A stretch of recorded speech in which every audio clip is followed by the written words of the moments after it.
Western leaders promise more sanctions. Markets convulse, stocks plunge as the ruble sinks, the dollar, gold and treasuries surge as Brent crude tops $100 a barrel. Let's check in then on the futures. Significant risk-off moves as investors adjust to the military action that Vladimir Putin is taking now against Ukraine. We've got the G7, we've got the NATO, and we've got European leaders meeting in Brussels. The headlines are coming thick and fast. The market's opening now. The FTSE 100 currently down 0.3%. That is going to continue to move lower. Just hold on to your hats. Currently down 0.6%. We'll wait for the other major indexes to open again.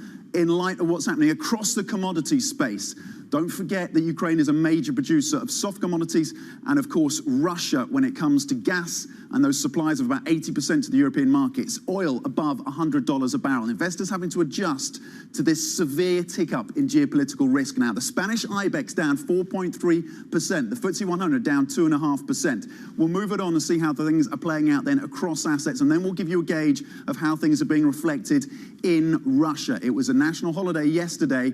The equity markets and the ruble under significant pressure. Let's switch it on then and see how things are playing out when it comes to the futures stateside. You've got the NASDAQ near to bear market. The S&P is in contraction territory. The S&P futures pointing to losses of 2.5%. The NASDAQ futures pointing to losses of 3%. And by the way, the markets, in terms of the swaps, are starting to reprice the Fed action. The chances now of 50 basis points in March has dropped to 13%.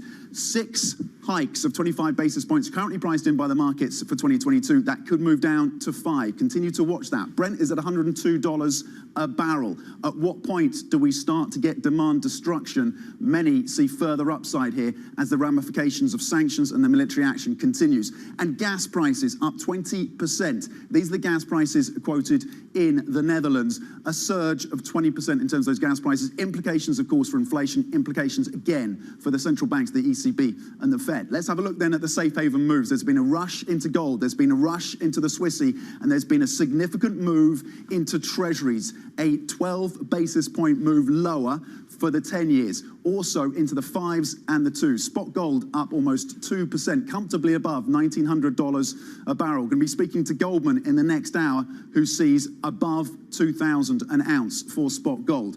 The dollar is also bid. You're seeing gains there for, of course, the greenback. Euro Swissy, euro under pressure on the backs of the move into the Swissy. Currently, the Swissy up almost 0.4%, in the 10-year at 1.9, so well above the 2% levels. And again, the moves in the yields that we saw yesterday, you saw those yields moving down by about 12 basis points. That is the safe haven move. Let's see how things are playing out across the Russian asset space as well. Pressure on the ruble, pressure on the banking sector. We're waiting to see if sanctions will hit Sberbank and VTB. That is being priced in by the markets. We don't know if that's going to happen, but that's certainly starting to be priced in. The benchmark stock market in Moscow, currently down 27%. It's almost 50% lower from its record highs. Huge pressure on the equity space. Sberbank is down 27%. This is over 2 days. The 10-year yield in Russia continues to spike. We had that action from the Europeans and the US in terms of restricting the abilities for the Russian government to fund itself, and the ruble crashing well below 80.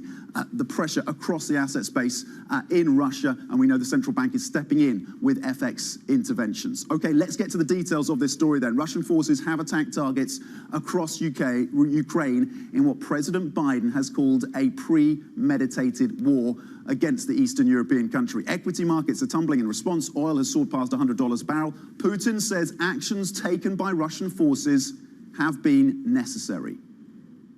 Circumstances require firm and immediate actions from us. Donbass's People's Republic asked for help from Russia. I decided to conduct a special military operation. Its goal is the protection of people who, during 8 years, suffered from abuse and genocide from the Kyiv regime. I, the National Security and Defense Council, the government, will be in touch. Soon, I will be in touch again. Don't panic. We are strong, we are ready for everything, and we will defeat everyone because we are Ukraine. Glory to Ukraine. Let's get to our reporters around the world then. In Moscow, we've got Henry Mayer, our Russian politics and international affairs reporter. Bloomberg's Bruce Einhorn is monitoring reaction from the US government. And Maria Tadeo is in Brussels with the latest from Europe. And we have market reaction with Christine Aquino. Let's get to Bloomberg's Henry Mayer on the ground in Moscow. Henry, what has Putin ordered? What's happening on the ground? And what do we know about next steps? Hello. Yes, so President Putin, in a televised address early this morning, said that Russia was launching a military operation in Ukraine, as he put it, to demilitarize the country. He also mentioned, in what was a very long and rambling speech, that the goal was the denazification of the regime in Kiev, as he put it. So this is a worrying signal. I mean, on the ground, what we're seeing, is the reports of Russian missile attacks, which the Russian Defense Ministry say have taken out Ukrainian air defense installations. And there is also reports now of Russian troops crossing the border in several locations. So what appears to be taking place with the air campaign, missiles being sent there, is the precursor to a full-scale ground incursion. Okay, let's cross over to Bruce Einhorn, who is monitoring reaction from the US then. Additional sanctions, we know, are being lined up by Joe Biden and the government there. Bruce, what are we expecting?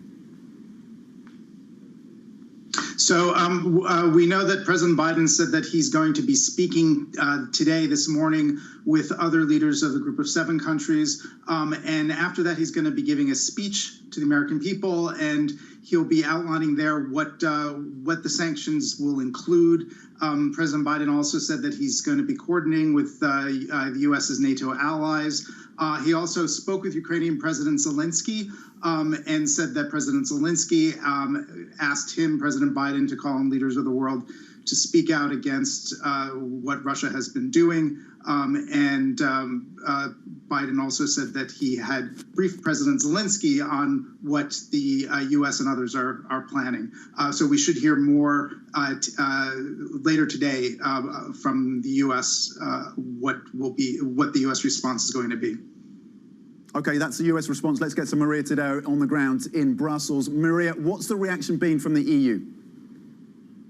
Well, Tom, first of all, is European officials horrified by what we're seeing in Ukraine. What they say is a completely cynical move by Vladimir Putin. Now, we just heard from the head of the European Commission, Ursula von der Leyen, saying today we will present a package. This will be massive targeted sanctions. We're going after key strategic sectors of the Russian economy. She talks or hints at exports of technology that would be key for the Russian economy. She also says we're going to freeze Russian Russian access and Russian assets, and we will stop Russian banks from being able to operate in the European financial system. Now, what von der Leyen is hinting here is, of course, a massive, much bigger package of sanctions than the one that was introduced 2 days ago. Remember, the European Union said this was incremental and that they had already come up with, quote, the mother of all sanctions to hit Russia if there was an invasion. So it does seem that we're moving closer to that step two. Ursula von der Leyen also talks about people. There will be a question at one point, potentially, what happens to Vladimir Putin? Ultimately, he is a man who signed the decree recognizing the two breakaway provinces, republics, and today is launching this targeted operation. The other big question, but we are getting hints of this too this morning, is what happens with financial help for Ukraine, and are we going to see facilitation of weapons for the Ukrainian people? Tom, just very briefly, of course, make no mistake, the Ukrainians do not belong to any military alliance. They do not belong to NATO. And of course, they know that they are the only ones that are going to have to fight out this war. The question is, do you prop them up with financial help, and do you prop them up with weapons? This is what Kyiv wants to see today, and I'm sure this will feature very highly in that meeting of European leaders today at 8 p.m. Brussels time. Okay, let's bring in Bloomberg's Christine Aquino for the market impact now. What is the reaction? Just walk us through the moves that we've been seeing, the dramatic moves, Christine.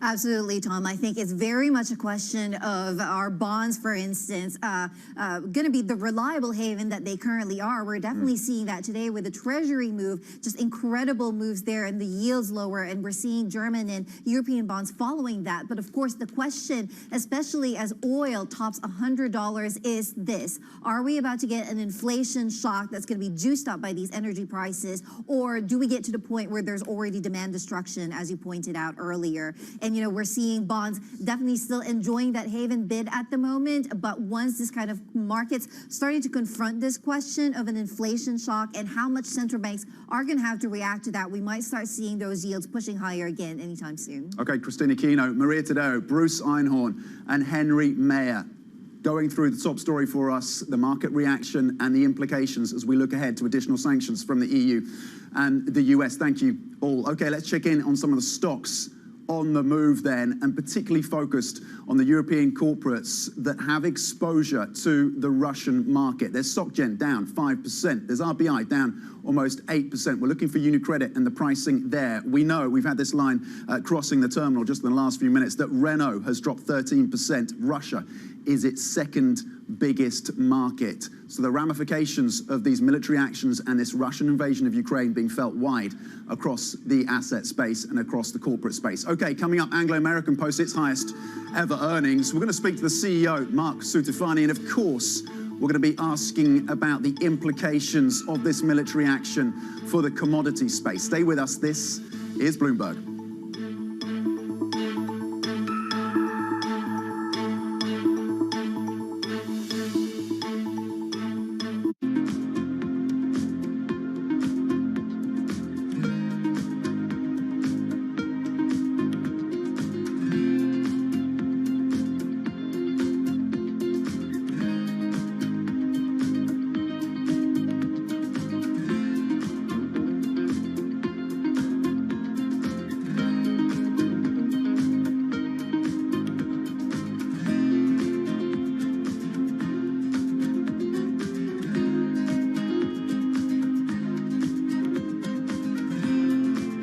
What do you think is the impact of the Prime Minister on the market?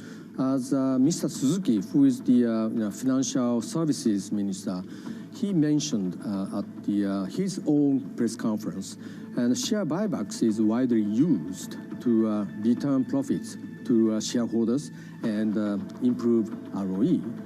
And how to share out the profits from growth is, totally the decision of the management of each company after carefully taking, all the stakeholders into consideration. And I believe Mr. Kishida has a quite cautious stance on the uniform regulation of share buybacks. And I think because he is giving a consideration to each company's, individual circumstance and, decisions. As a company grows, there are more challenges. What do you worry about the most? The market opportunity for us is enormous, and so our challenge is to continue innovating, driving, and pushing ourselves every single day to go after the most attractive profit pools in this incredible global beauty and wellness market. Bloomberg has enhanced search on the terminal to deliver what you need when you need it. Now, you can simply type phrases in everyday English in the command line. Compare financials. Find people. Analyze markets.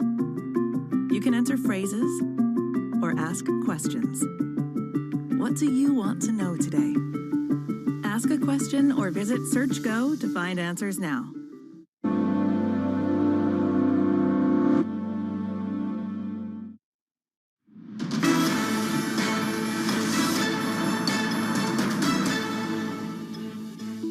Welcome back to the Open. We are 13, almost 14 minutes into the European trading day, and the reaction across the asset space from Russia's invasion of Ukraine is being felt significantly across the European equity space. Now down around 3%. You've got to move into havens, you've got to move into treasuries, you've got to move into gold, you've got to move into Swissy, and oil above $100 a barrel. Let's get more then on the market impact with Bloomberg's Christine Aquino, just to break down what's happening specifically when it comes to oil and energy. Christine, we talked about the equities in the last segment. How does oil play into this? About $100 a barrel, and just a reminder for the audience of the significance of that Russian inflow in terms of oil and gas, making up about 40% in total of oil and gas, and that demand and that usage by Europe. Absolutely, Tom. And I think there is quite the upward trajectory here that we're still facing in oil prices until we get clarity both on the Russia situation and, of course, how the OPEC Plus is going to respond. Reminder that we're going to be hearing from them next week at a meeting. But in the meantime, I think really markets are trying to digest the implications of this oil price here. We're definitely seeing now discussions of a potential inflation shock, for instance. And that's not that comes at a time when a lot of economies are already grappling with rising prices for consumer goods and just broadly in their respective economies. And of course, it has great implications as well for energy importers, the likes of Turkey and India, for instance. And Turkey, you know, has its own problems dealing with already sky-high inflation. And of course, when it comes to the emerging markets complex as a whole, we've already seen a lot of countries in that complex hiking rates over the past year to try and get ahead of inflation. But the $100 oil price just really adds to that shock value and potentially crimping their room for more tightening from here. And we'll be getting Mark Mobius's take on the emerging market impact, as you rightly point out, the pressure points for the likes of India and Turkey, major importers, of course, of oil. What does it mean for the central banks? You touched on this earlier, but our colleagues at MLive pointing out that now the swaps markets are starting to reduce the options, or at least the possibility of a 50 basis point move in March, which had been much debated. That's now right down to about 13% chance. And also the numbers of hikes that have been priced in by the Fed for 2022. How are the central banks going to be adjusting this? Are we looking at a stagflationary environment ultimately? Yeah, I mean, that's certainly part of the question at the moment, Tom. I mean, the reaction function of central banks, I think they're going to be caught between two questions. One is that, is there going to be enough, the tensions, is there going to be enough of demand destruction, as you mentioned earlier, and just overall risk aversion that hiking rates just simply does not make sense in this sort of environment? Or are they going to be having to respond to, again, the inflationary shock that we're potentially facing from the fact that oil prices are rocketing higher, just as broader prices in the economy, prices of goods, services, all also pointing upward? I think this is going to be the tricky situation that central banks are going to have to navigate. We're going to start hearing from the big ones starting in March in the next couple of weeks, and so that's going to be interesting to watch. Christine, thank you very much indeed. Russian markets currently down 35% just in today's session. The ruble is down more than 6%. The pain being felt across the Russian asset space. Okay, coming up, Anglo-American posts its highest ever earnings. We're going to speak to the CEO, Mark Sutufani, and of course we will get his take on what is happening in terms of the geopolitics, what it means for the mining industry, inflation, input costs, and how they can adjust. This is Bloomberg.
Access the financial world on demand.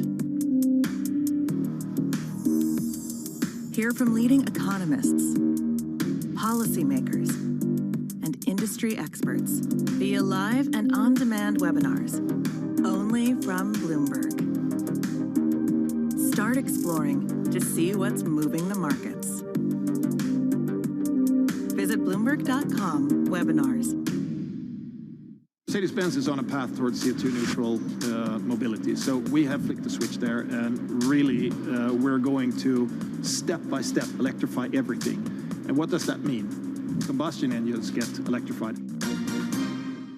How difficult was it to go to investors and say, invest, give money, put money into a travel tech company within this environment? It wasn't that difficult because TravelPerk is doing much, much better than the rest of the industry.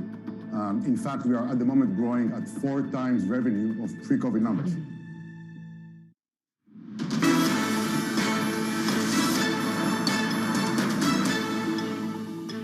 Welcome back to the Open. We are 19 minutes into the European trading day. Russia invades Ukraine and the market reaction is swift and severe. The Stocks Europe 600 down almost 3%. The future stateside, the S&P E-mini futures, the S&P already in contractionary territory, futures pointing to further losses of 2%.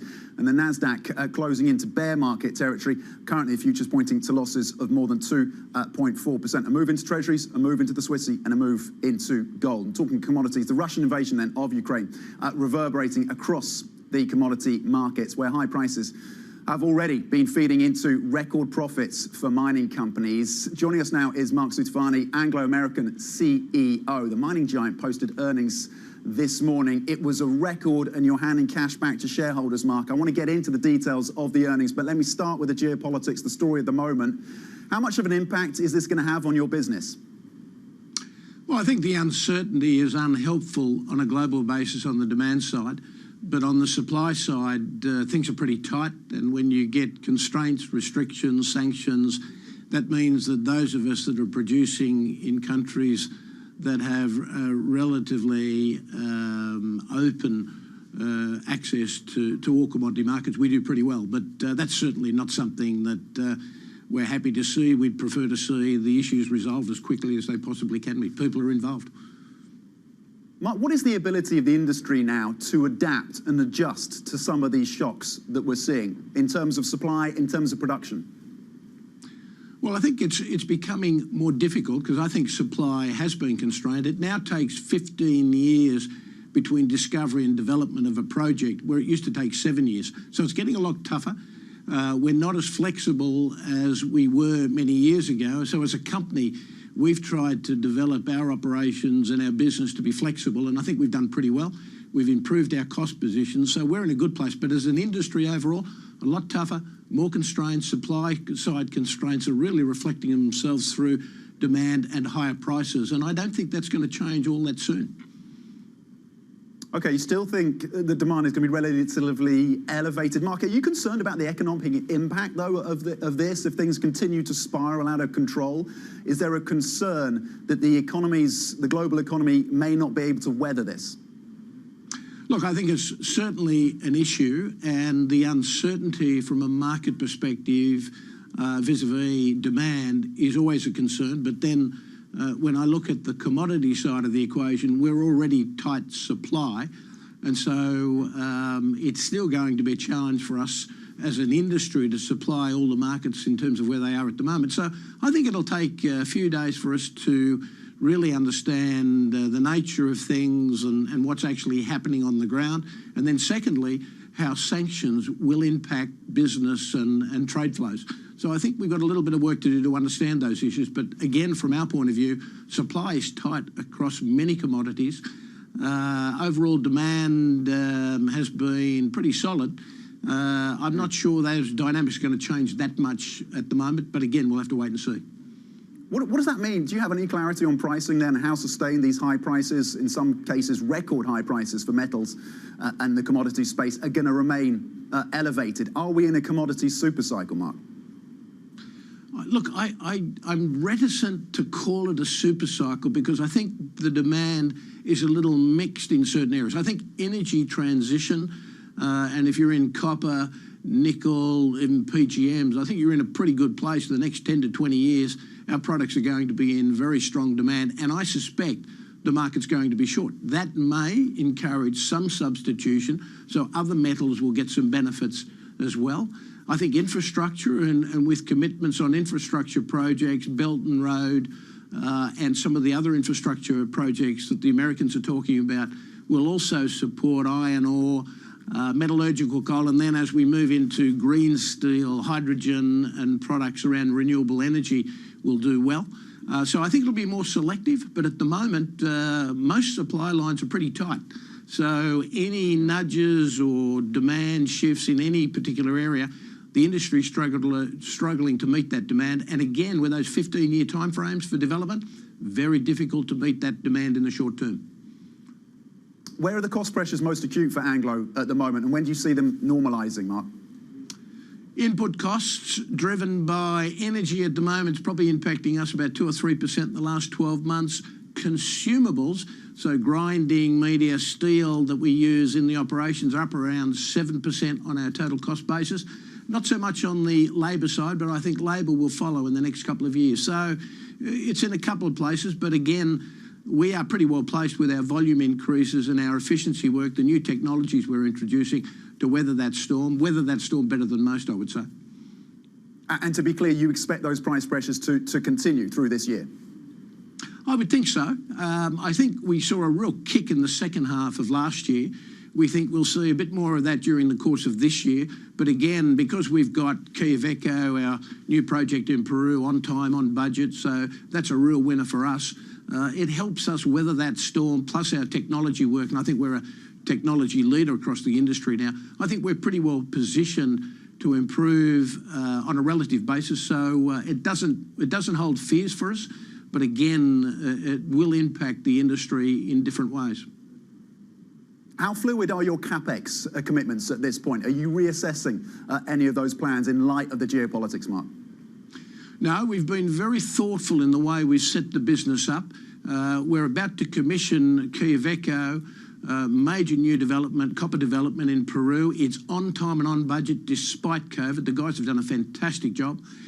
We're doing the detailed engineering work on Woodsmith over the next 12 months. Fertilisers, people are still going to need to eat, so we think that's an important project. We've got other projects in the pipeline. We think the world's going to be short commodities, and therefore we're continuing a very well-balanced program, not trying to do too much too early. We'll grow the business 35% over the next 10 years. Mark, we've run out of time. Great insights. Thank you for your time. Mark Cutifani, Anglo-American CEO, on those record results. Stay with us. This is Bloomberg.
nuestro estudio, nuestro experimento, no hemos pintado todos los edificios de blanco, sino estos más asequibles de pintar.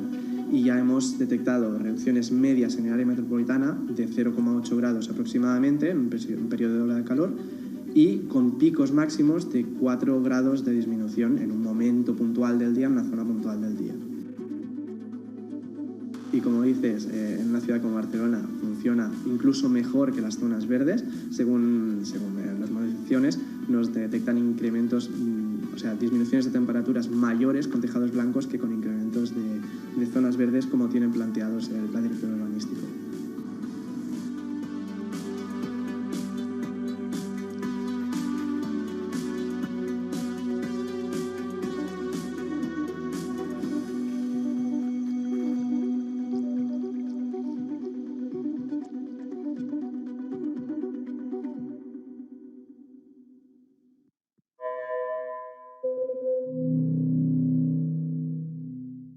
BSO Now is your online home for weekly Boston Symphony Orchestra and Boston Pops performances. See new concerts that go behind the scenes, plus acclaimed archival concerts. Visit bso.org/now, where the music plays on. BSO season sponsor, Bank of America.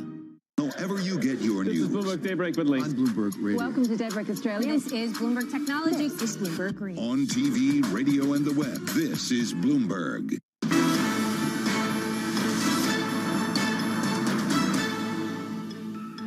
Welcome back to the Open. We are 30 minutes into your European trading day, and here are your top stories. Russia launches an invasion of Ukraine after President Putin orders strikes on cities across the country.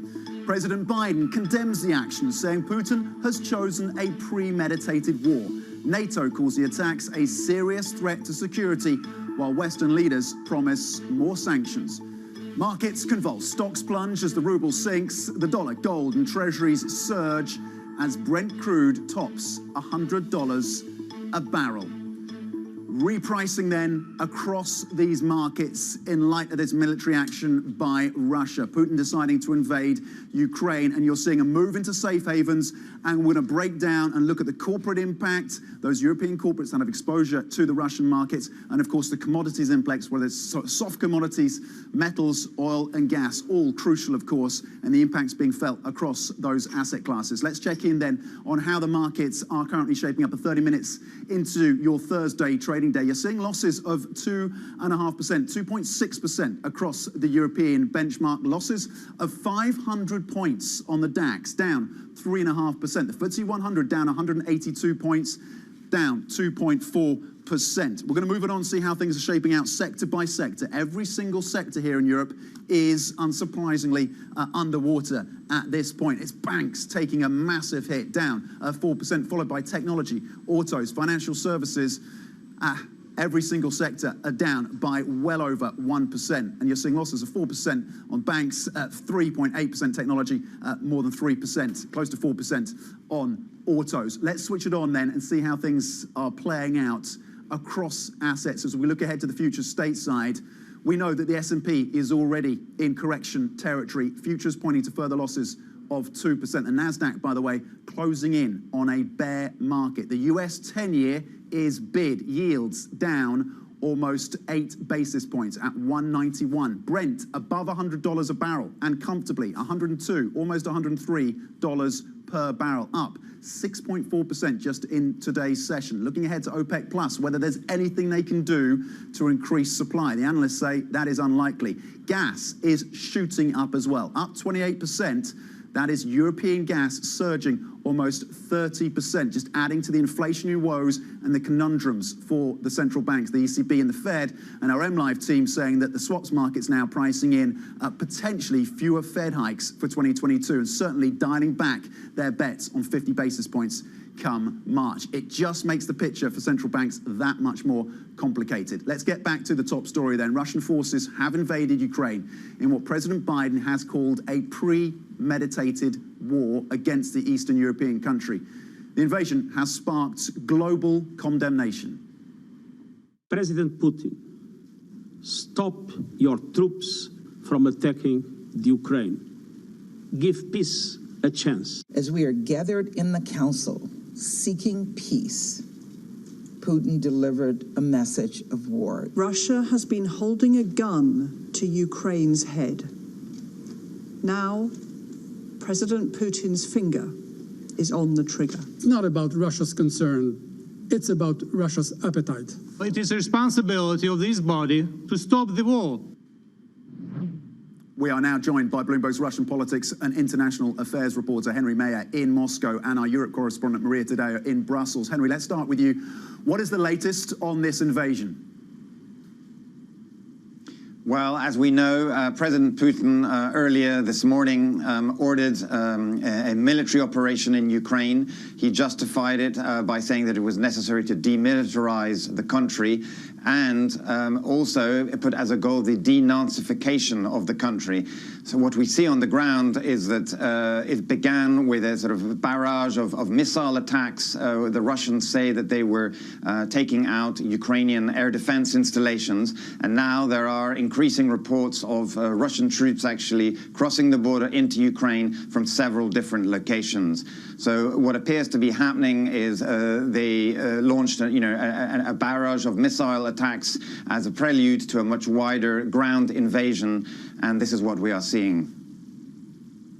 And Maria, what are we expecting in terms of the European and the international response to this? Well, Tom, the European leaders, of course, horrified by what we're seeing in Ukraine. They say there's no justification for this. And by the way, warned that there is going to be a wave of misinformation pointing to genocide by NATO, by the European Union, by the Ukrainian government that is led by Western allies and puppets, and essentially is doing this to hurt the Russians. So they do point that there could be another big wave of misinformation, just like we've seen previously whenever the situation, of course, gets heated between the two. Now, in terms of the meeting for European leaders happening today at 8 p.m. in Brussels, it's been now made very clear by officials that they're going to trigger what is the step 2 sanctions on Russia. Remember, for weeks we've heard about this mother of all sanctions, but the details have been very thin. Now, today, the head of the European Commission, Ursula von der Leyen, says that this package that will be announced and presented to a vote for European leaders will target key sectors for the Russian economy. It will target key technology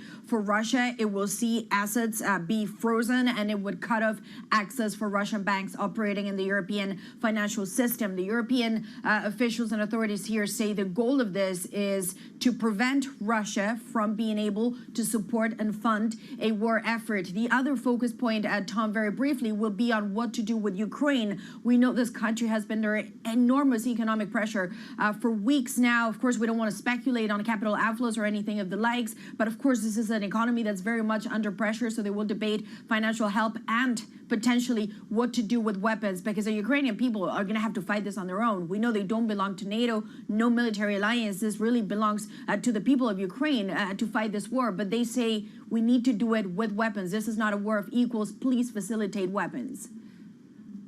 Okay, Maria Tadeo on the ground in Brussels and Henry Mayer in Moscow. Thank you both for those important updates. And a line just crossing, or at least an update, I should say, in terms of the international response, just to point out that Beijing and officials there have refused to condemn the military assault by Russia on Ukraine, essentially laying the blame at the feet of the West for, quote, hyping the situation. So there's been some debate as to what this would mean, the action, the military action for this relationship between Beijing and Moscow that has been moving closer over the years. Beijing seeming to line up behind Moscow with these lines, refusing to condemn them for this attack, laying the blame on the West. Okay, coming up, Lloyd's banking results are in, missing profit estimates. We're going to speak with the CEO, Charlie Nunn. That exclusive interview is next. This is Bloomberg.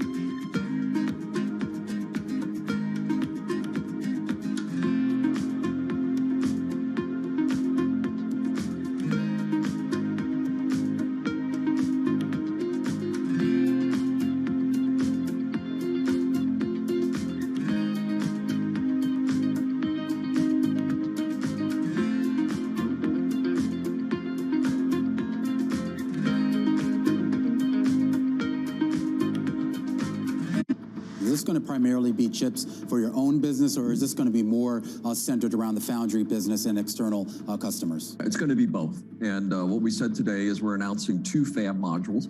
It's a large location, 1,000 acres, because I'd hope to build out a full 8 fabs or more on this location. And, if we do that full project, it would be $100 billion over the course of the decade or so. So a massive project, initially 3,000 jobs, 7,000 construction workers, supply chain, et cetera. I mean, this is just fabulous. And the products will be our most leading edge chips. So as we said, this will be the angstrom era when we're going to 2 nanometers and below into the angstrom era. So it'll be the most advanced chips, potentially the largest manufacturing location in the world. We'll use its output for our internal products, but also for those of the foundry customers as well. So it's going to cover both.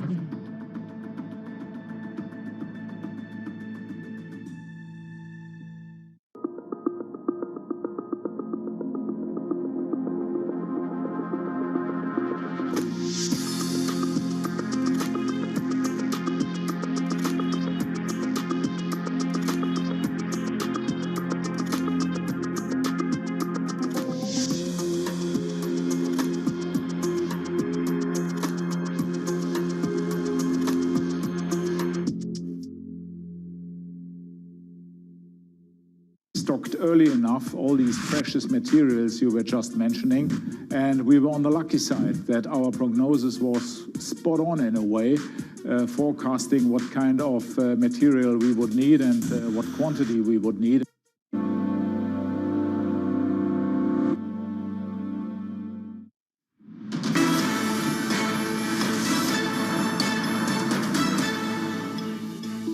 Welcome to our listeners on Bloomberg TV and radio. Lloyds Bank has reported statutory pre-tax profit for the 4th quarter that missed the average analyst estimates. Shares are trading lower. Anna Edwards has more. Anna.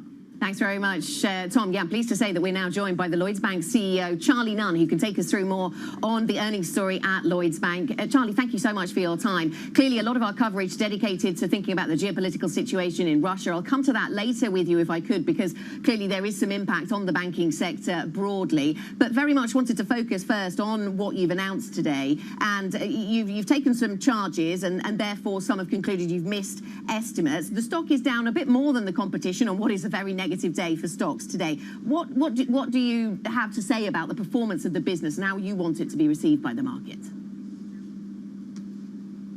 Thank you, Anna, and thank you for having me on this difficult day. Yes, we've announced 2 things today. The first is around our 2021 results, as you say, which I would characterize as a solid performance for 2021, really characterized by 2 things. The first is recovering from COVID with our customers, with the UK economy, and we recovered strongly in 2021. And then secondly, actually continuing to still grow and implement our strategy in 2021 in areas like we continue to provide £16 billion worth of first-time buyers mortgages.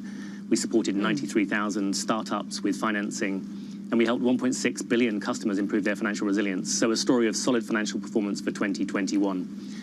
And then the second thing we're announcing today is obviously our strategy looking forward, which is really a strategy around strengthening our focus on growth and diversification. Okay, so growth and diversification. Morgan Stanley describing your 2024 targets as looking conservative. How would you describe those targets?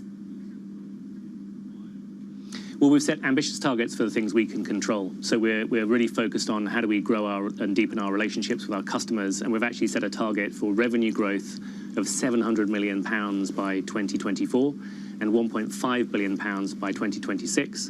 And we've also looked to continue to control our cost and capital efficiency and actually offset the headwinds around inflation and around growth in the underlying business. So we've set some really ambitious targets for the things we can control. And we've laid out a relatively prudent set of assumptions around the external environment and the things that we can't control so much. Okay, and what does it mean? You say you want to focus on the mass affluent customers. Give us a bit more detail, Charlie, on what that means for Lloyds Bank. Yeah, so that's one of our 5 areas of growth. And we have today about 2 million customers that we know have money to invest and are looking for a return. And obviously, in a rising rates environment and with inflation, that's even more important. And so we're looking to make a really simple way of engaging customers around their banking, their housing, insurance and simple investments. And we think there's a really unique opportunity for Lloyds Banking Group to serve those customers even better going forward. So that's one of the growth areas. One of the growth areas. How does the loan book look at the moment? I spoke to the NatWest CEO a little while ago, and she was saying that 90% of COVID loans were being paid back on time or ahead of time. But clearly there are concerns about the outlook for the UK economy with the cost of living squeeze set to get tougher. So what does the loan book look like at the moment, Charlie? So overall, how our customers have performed through the last 18 months and then looking forward has actually been a very, very strong performance. And in terms of the bounce back loans specifically, which you mentioned, we have the same performance. Less than 10% of customers are having any kind of arrears.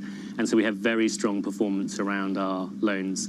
Obviously, you'll have seen we wrote back some of the provisions we took in 2020 last year, but we're actually operating at a very strong level as we look forward and into this year. In terms of cost of living, that's obviously a real area of focus for us. And there's a couple of dynamics happening there. The first is actually the majority of our customers, individuals and small businesses, are actually more financially resilient post the pandemic crisis and today, and have higher savings than they did pre. But then the second part of that story is we know there are customers who don't have the resilience that they had pre-COVID and that are very worried about the cost of living increase. I think my message there is a simple one, which is we have thousands of colleagues trained to actually help people think about how they can manage and weather any changes in prices and the cost of living in the next 6 months. And I'd really just ask those customers to call us and we'll try to help them work through the next 6 and 12 months. Charlie, I started our conversation by saying, of course, a lot of our programming today is about the invasion of Ukraine that we're seeing by Russia. And I know that the Treasury has been speaking to the banking sector to share views, I suppose, and also to pass on information around the sanctions that are being discussed. What have you been hearing from the Treasury? What are those conversations looking like? Yeah, so we've been working obviously closely with our financial services partners or other financial services firms and the government in the last few weeks, actually. The focus has been on making sure that we are ready to implement our sanctions and also we have the right cyber and protection controls in place, which we do. Obviously, Lloyds Banking Group is not meaningfully exposed to Russia, and we've spent a lot of time investing in those kinds of controls and capabilities. So it's all been about making sure we're as ready as we can be for any additional changes the government wants to put in place. Have banks been giving views on ways to make life more difficult for Russian businesses, Russian entities wanting to do business in the UK financial system? No, that's not been the focus of the discussions. Obviously, we're about making sure we have the right controls to implement whatever the government decides are the right sanctions and controls. And that's something we've been doing for many, many years and investing in to do. Okay, and to get back to where we kind of started, Charlie, and the numbers that you put out today, what kind of expectations do you have around interest rate hikes in the UK and what that does to the business? Some say it makes life easier for banks in terms of their ability to lend at a profit, but then, of course, you might be concerned about what it does to the mortgage market. So what's your expectation around higher interest rates?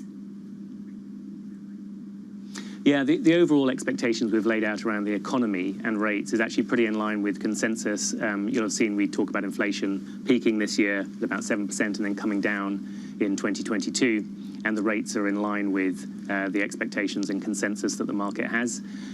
Just going back to our core message, though, the key thing I think we want to make clear is we're setting out ambitious targets for the areas we can control. So how we grow with our customers, how we launch new products and services to make it easier for our customers to do business with Lloyds Banking Group, the 26 million customers we serve today, and then to manage our cost and capital efficiency. What that means is, as rates and the external environment evolves over the next few quarters, there's additional upside on Lloyds Banking Group as the biggest UK-focused financial services group. Charlie, thank you very much for your time. We do appreciate it. Charlie Nunn, Lloyds Bank CEO. Thanks to Charlie for joining us. Tom. Anna, thank you for that. OK, let's get the Bloomberg First Word News now with Laura Wright. Laura. Thanks, Tom. It's the worst security crisis Europe has seen in decades. Russian forces attacked targets across Ukraine after President Vladimir Putin ordered an operation aimed at, his words, demilitarizing the country. He said the US and its allies crossed Russia's red lines by expanding the NATO alliance. The US threatened further sanctions on Russia and markets tumbled worldwide. Oil surged past $100 a barrel for the first time since 2014. The Russian attacks triggered fears of a disruption to energy exports at a time of already tight supplies. Brent crude rose 6%. The price of natural gas also spiked. The four major precious metals all rose after the Russian attacks. The action boosted demand for gold, silver, palladium and platinum. It also potentially threatened supplies. The price of aluminium rallied to an all-time high in London, beating the previous mark set back in 2008. Russia is one of the biggest producers of the most widely used base metal. Aluminium has seen a dramatic turnaround over the past 2 years after being hit particularly hard in the early pandemic. Global news 24 hours a day on air and at Bloomberg Quick Take, powered by more than 2,700 journalists and analysts in more than 120 countries. This is Bloomberg. Tom. Laura, thank you. Okay, let's check in on the pricing action in Russia then. The benchmark Moscow index currently down 45% in today's session. We're looking at drawdowns here. That's what the terminal chart shows you. Drawdowns in Russian stocks at 60%, a drop of 60%. For comparison, you saw a drop of around 37% when there was the Crimea military action by Russia. And during the global financial crisis, you saw drawdowns of 75%. So you're seeing greater drawdowns than you saw when Russia launched that military action against Crimea. Drawdowns of 60%. And in terms of the asset, in terms of the equity drop, you're seeing 45%, the ruble under pressure, losing about 6% in today's session. We're looking now, Annalena Baerbock, we're going to bring you some live pictures, of course, for the German response. We're all looking for what's going to be happening in terms of the NATO response, the German and European response, and we know that the G7 is meeting as well. So this is the German foreign minister, of course, commenting on this Russian invasion of Ukraine. We'll bring those lines to you when we get them and keep you up to speed, of course, on all the lines crossing on this crisis. Coming up, we take a look at the commodities market's reaction to Russian forces attacking key targets in Ukraine. Stay with us. This is Bloomberg.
Delhi airport, and behind me you can see SpiceJet 737 MAX aircraft.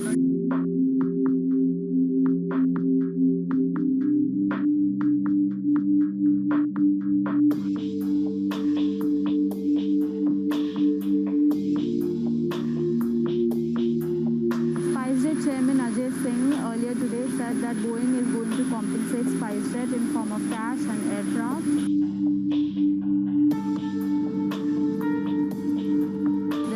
Celebration happening at the Gwalior airport. As you can see, they've literally rolled down the red carpet for SpiceJet Chairman Ajay Singh. There are balloons, there are flowers. This is a big deal for SpiceJet because it is the only Indian operator of Boeing 737 MAX planes currently.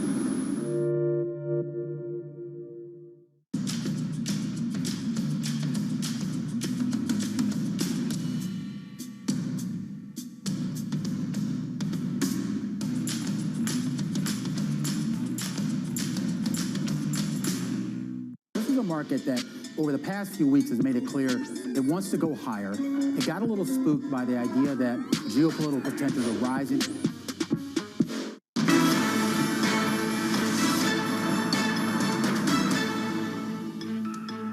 Welcome back to the Open. We are 53 minutes into your European trading day. European markets pairing some of the heavier losses at the start of the session, but still down 2.7%. The move into havens remains. You've got yields lower across the Treasury space, particularly in the US, and gold remains bid. Brent, by the way, above $103 a barrel. Russian equities and the ruble being hit very hard indeed. Brent oil then soaring past $100 a barrel, currently at $103 a barrel. That's for the first time since 2014. That is after Russia started attacking cities across Ukraine after President Putin ordered military action. Ukraine calls the move a, quote, full-scale invasion. The incursion sparks fears of a disruption to the region's energy supply. Joining us now is Bloomberg's executive editor for energy and commodities, Will Kennedy. Will, just remind us of the importance of Russia within the global commodities complex, particularly when it comes to supply to Europe. Russia is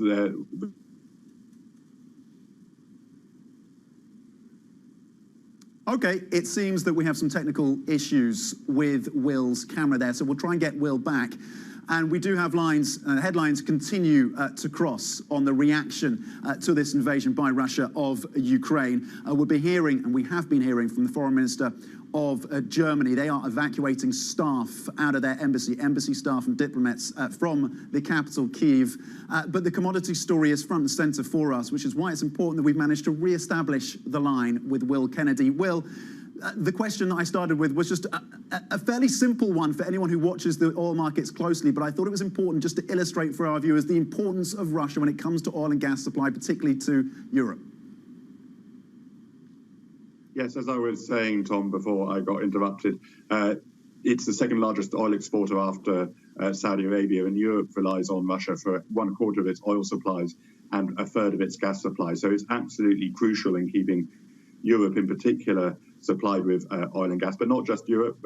Asia buys a good deal of Russian crude oil, and the US actually imports a reasonable amount of crude. So traders are nervous that any disruption to Russia's crude exports, and it's worth saying that hasn't happened yet, but there's a nervousness that any disruption will have a huge impact on the global supply and demand balance.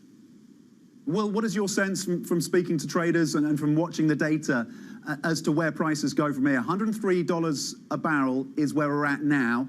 How much further upside is there, and at what point do we get demand destruction? I think traders need to see a few things first, and they'll want to be watching a couple of things. Most importantly, Western sanctions. How hard do they hit the Russian financial system, and how hard does it make it to buy Russian crude oil? Will there be a direct attempt to limit Russian crude oil and gas sales? That's the most important thing.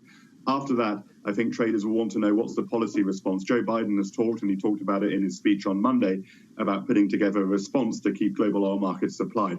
What does that look like? Is that another stockpile release from the US? Is that a coordinated IEA release? Will there be a huge amount of pressure on OPEC producers like Saudi Arabia and the UAE to open the taps to compensate for this market tightness? And perhaps the other key thing is, will there be a deal with Iran that allows Iran to come back? So traders will be weighing up all Will Kennedy, those possibilities. Bloomberg's executive editor for energy. We have to cut it short, losing time, but thank you. Plenty more ahead on this important, historic and dark day for Europe. Stay with us. This is Bloomberg.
The U.S. has announced it's moving 8,500 more troops to Eastern Europe. If they're not being deployed to Ukraine specifically, why is that so important, and does that risk further provoking Russia?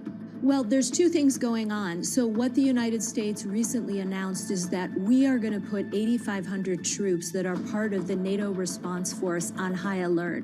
That means they'll be ready to deploy on a moment's notice should we need those forces anywhere in Europe to protect NATO territory. In addition, the United States is also looking at possible additional moves that they might make to move U.S. force posture into Central and Eastern Europe. The reason we're looking at that is because a lot of the members in that neighborhood in Central and Eastern Europe feel concerned. And so we are looking at what measures we might take in the name of reassurance and deterrence.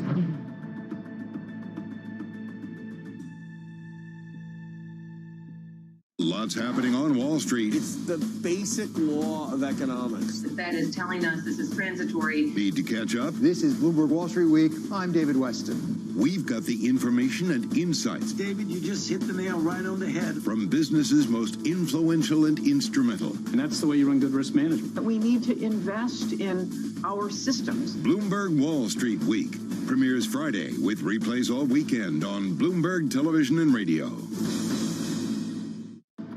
The capital markets can really help the shift to sustainable and decarbonized global economy. What are you noticing in that as ESG is now the buzzword literally everywhere? It is definitely the topic of conversation in most meetings I have with company CEOs, with investors, with industry groups. It's amazing.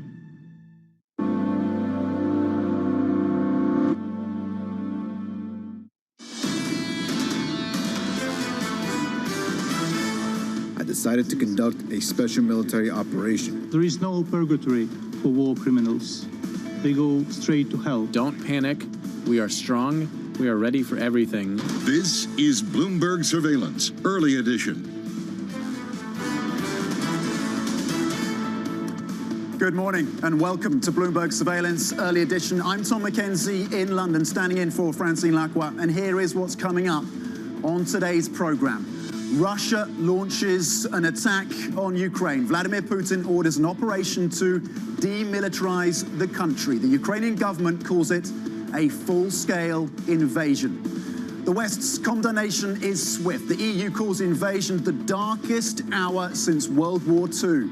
The US and its allies prepare harsh sanctions on Moscow. European markets post an unsurprisingly ugly open. Travel, tech and banks lead losses in early trading. Let's check in then on the market moves. Then they have been pronounced across the risk asset space. The move into havens, the move into gold, the move into treasuries. Brent above $100 a barrel, currently at $103 a barrel. And of course, the equity sell-off that we're seeing here in Europe, pairing some of the more significant losses that we saw at the start of the open, but still down almost 2.8% on the benchmark, down 12 points. Brent crude, again, above $103 a barrel, up 6, almost 7%, as Will Kennedy from Bloomberg was saying. OPEC Plus next week, can they do anything to alleviate the cost pressures? And what will this mean for inflation and the central banks? Gas prices surging here in Europe, up 28%. Don't forget that Europe gets about 40% of its oil and gas from Russia. By the way, Russia said it will continue to supply commodities, oil and gas, to Europe, and it continued to do that through the Cold War. The Russian equities are down at least 45%, being absolutely hammered. The ruble is down close to 6% as well. The Russian central bank saying it's going to come in with some FX interventions. We're watching that space. The G7 meeting, NATO meeting, European leaders are meeting in Brussels. Lines are crossing the terminal. We'll keep you up to speed with the headlines and the reaction as the West prepares further sanctions. The UK is down 2.5%. The DAX is down more than 3% over in Germany. And we've been hearing from the foreign minister as well. They've moved some of their diplomatic staff, the Germans, out of Kyiv, the capital, of course, of Ukraine. The CAC Kron is lower by 3%.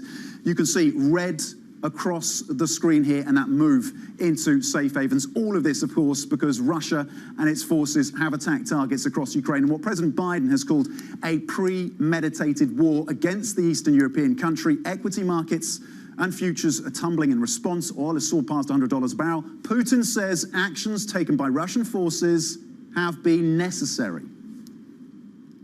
Circumstances require firm and immediate actions from us. Donbass's People's Republic asks for help from Russia. I decided to conduct a special military operation. That, of course, was Russia's President Vladimir Putin. Here's what Ukrainian President Volodymyr Zelensky had to say. I, the National Security and Defense Council, the government, will be in touch. Soon, I will be in touch again. Don't panic. We are strong, we are ready for everything, and we will defeat everyone because we are Ukraine. Glory to Ukraine.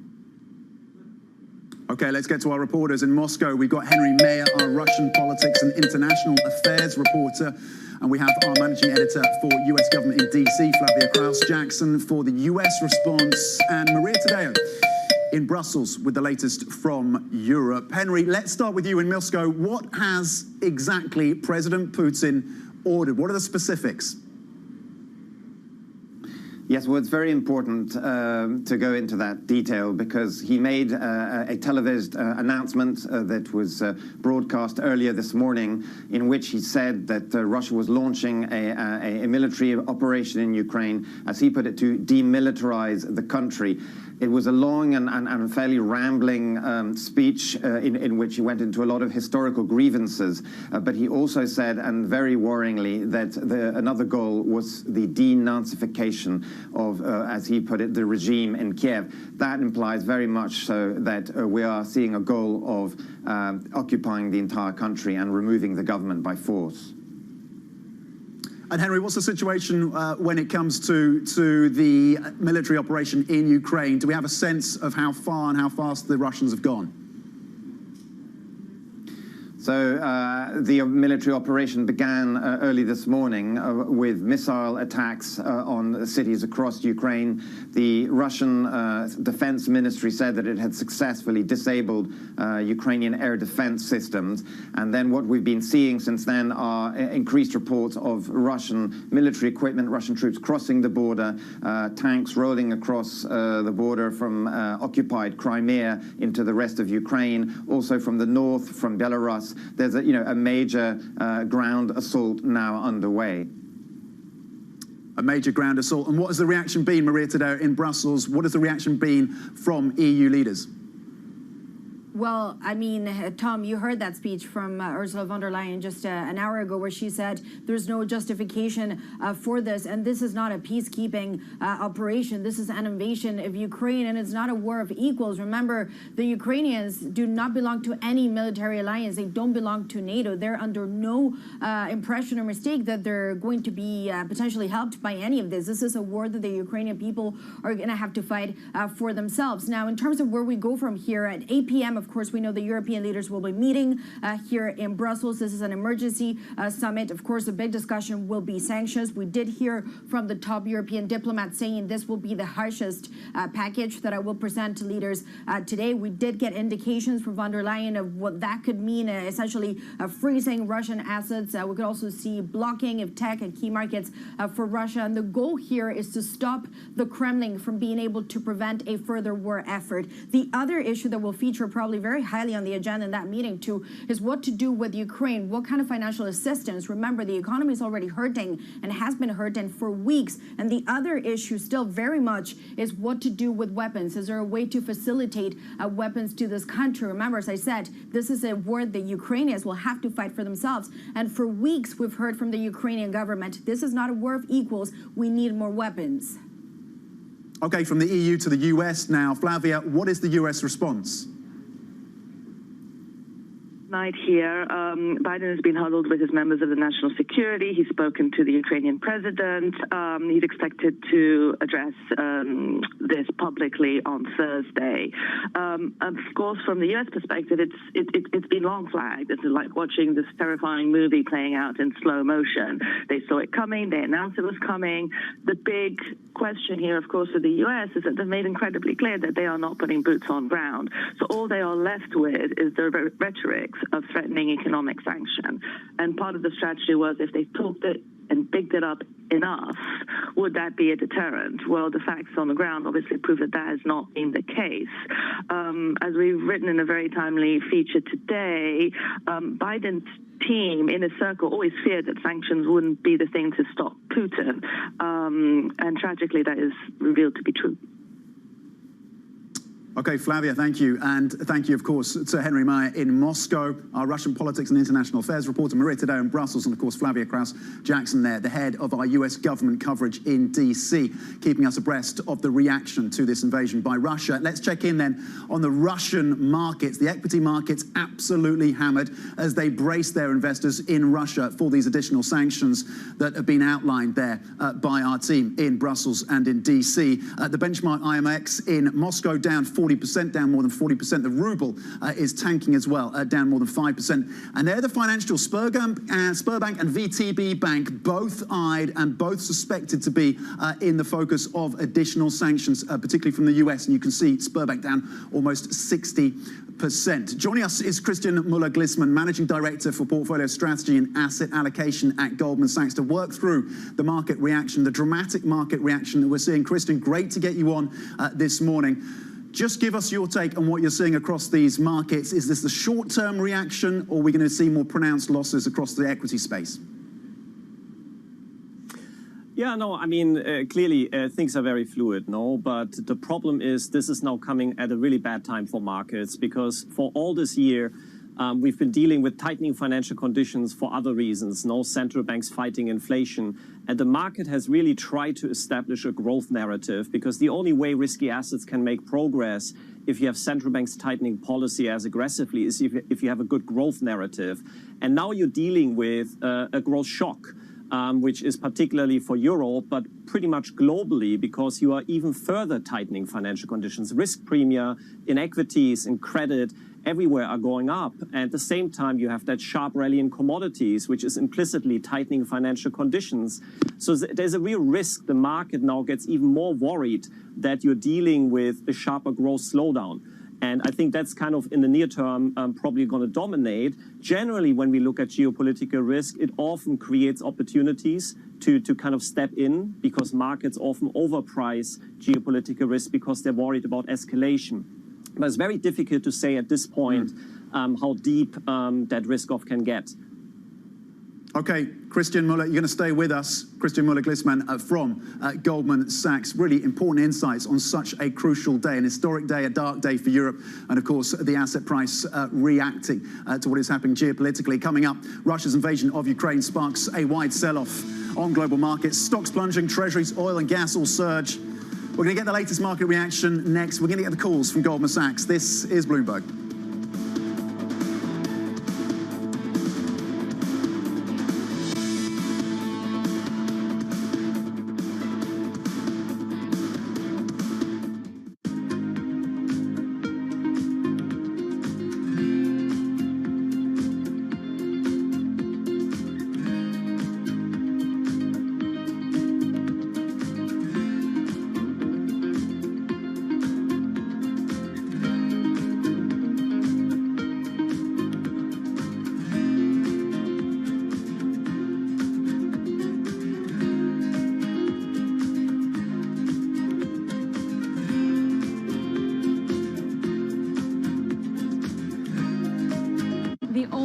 Variant and the latest wave have an impact on not only consumer trends but your business? And do you expect the booster shots to make a difference? Yeah, booster shot will make a huge difference. I think it's been accelerated by the huge leadership of the current Prime Minister Kishida. And I'm hopeful that our business will come back in Japan around perhaps mid-February to end of February, because we expect that a peak time will come around that time. And then the government will shift toward the reinvigoration of consumer.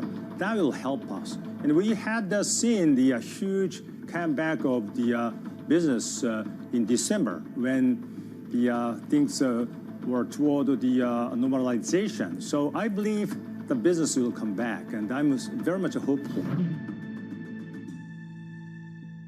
Front Row, exclusive interviews with the most influential figures in finance. Lloyd Blankfein. Deflation is a terrible thing. Inflation you could tolerate. Kathy Wood. Tesla will be in the pole position to dominate. Jeremy Grantham. We've had a very, very abnormal honeymoon Goldilocks period. First available on the Bloomberg Terminal, then on Bloomberg Television and Bloomberg.com. Front Row, the best seats in the House for business's greatest minds.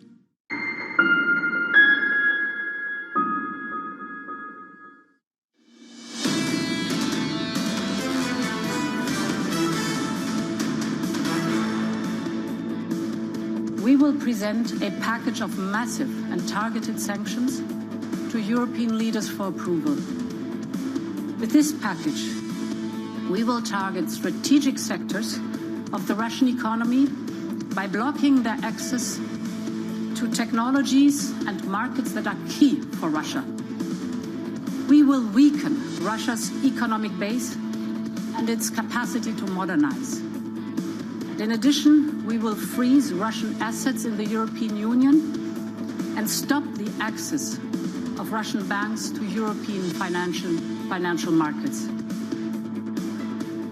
That was European Commission President Ursula von der Leyen this morning announcing a package of sanctions targeting Russian assets in the EU. You can see losses of 2.6% across the European benchmark, and you can see that Brent is above $103 a barrel, and gas is jumping. Gas futures up at more than 30%. Equities in Russia down 37%. Still with us is Christian Müller-Gliessmann, Managing Director of Portfolio Strategy and Asset Allocation at Goldman Sachs. Christian, before the break, you were talking about the inflationary shock and the potential growth shock. Are we looking at stagflation as a real risk now? Yeah, no, I mean, definitely that probability will have to be repriced in markets. I think you have that commodities inflation now accelerate. At the same time, there's risk of supply chain disruptions because Eastern Europe and some of those areas might be embedded in European companies' supply chains.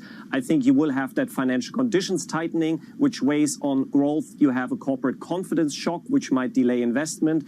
On the positive side, Europe still benefits from the EU's recovery fund. So that means that you have a bit of fiscal stabilizer, which supports growth. But definitely the growth inflation mix is deteriorating a bit in function of that, at least in the near term.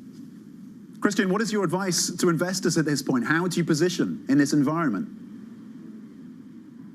Yeah, I mean, we've downgraded credit last week and upgraded cash in our asset allocation to kind of nod towards a slightly less friendly market backdrop, which is not only related to Russia, it's really related to this financial conditions tightening, which we're currently seeing and which is intensifying. And I think we still think that you want to be overweight real assets, so we're overweight commodities and equities, and you kind of want to broadly avoid nominal assets because they can't help you much in the portfolio. You see this in the last few days of risk off as well. I think the bond market doesn't have much buffer to give. So you need to look at alternative safe havens to protect the portfolio. So clearly raising cash is one way to reduce risk. But we've also looked at gold, safe haven FX, and commodities broadly being a bit of a safe haven currently because it's at the center of this trouble. Yeah, 2% move in gold today, Christian, almost 2% move. Do you bring forward your forecast for 2150 on gold? Yeah, I mean, listen, that forecast is as always with gold, it has this kind of safe haven characteristic, which will definitely accelerate some of that kind of appreciation. What's really interesting in the last month is, despite the large increase in real yields we've seen in the US, which historically is a key driver of gold, like gold has done really well.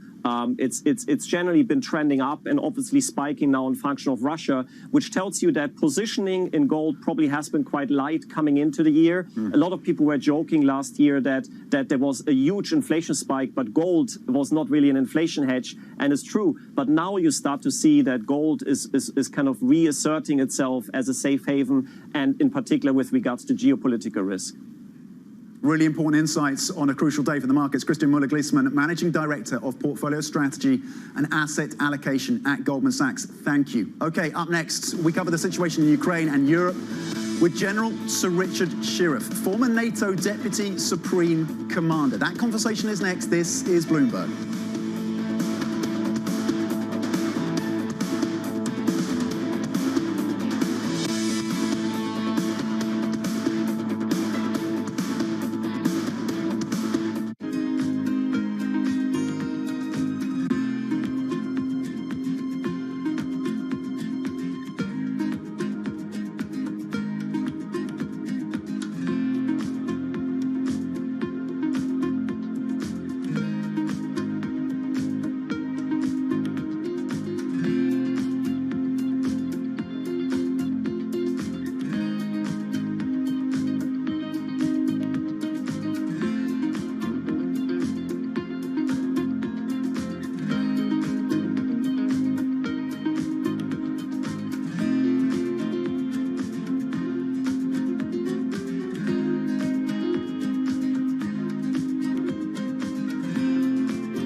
When you think space, you probably think one space agency that travels under the radar is ESA, which is surprising considering what the European Space Agency has achieved and how vital it is to the global space industry. We've collaborated with pretty much everybody who is involved in space exploration.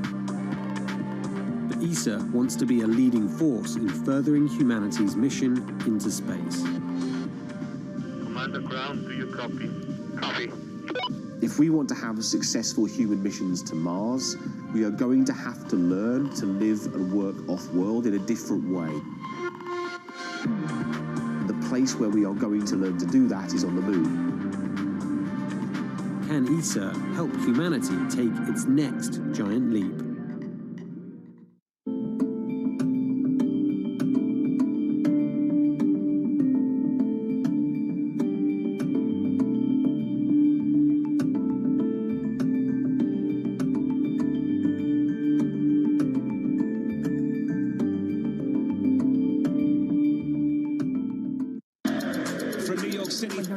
In San Francisco. 9 a.m. in Beijing and Shanghai. Good morning, everyone. Have a great evening. So recap the headlines. You do not want to miss this story. How are you thinking about those dynamics? I think that it's hard to put your head around any narrative. Let's just be honest. We've had sort of a shift in, are we in some sort of stagflation fears moment? People were talking about that all day yesterday.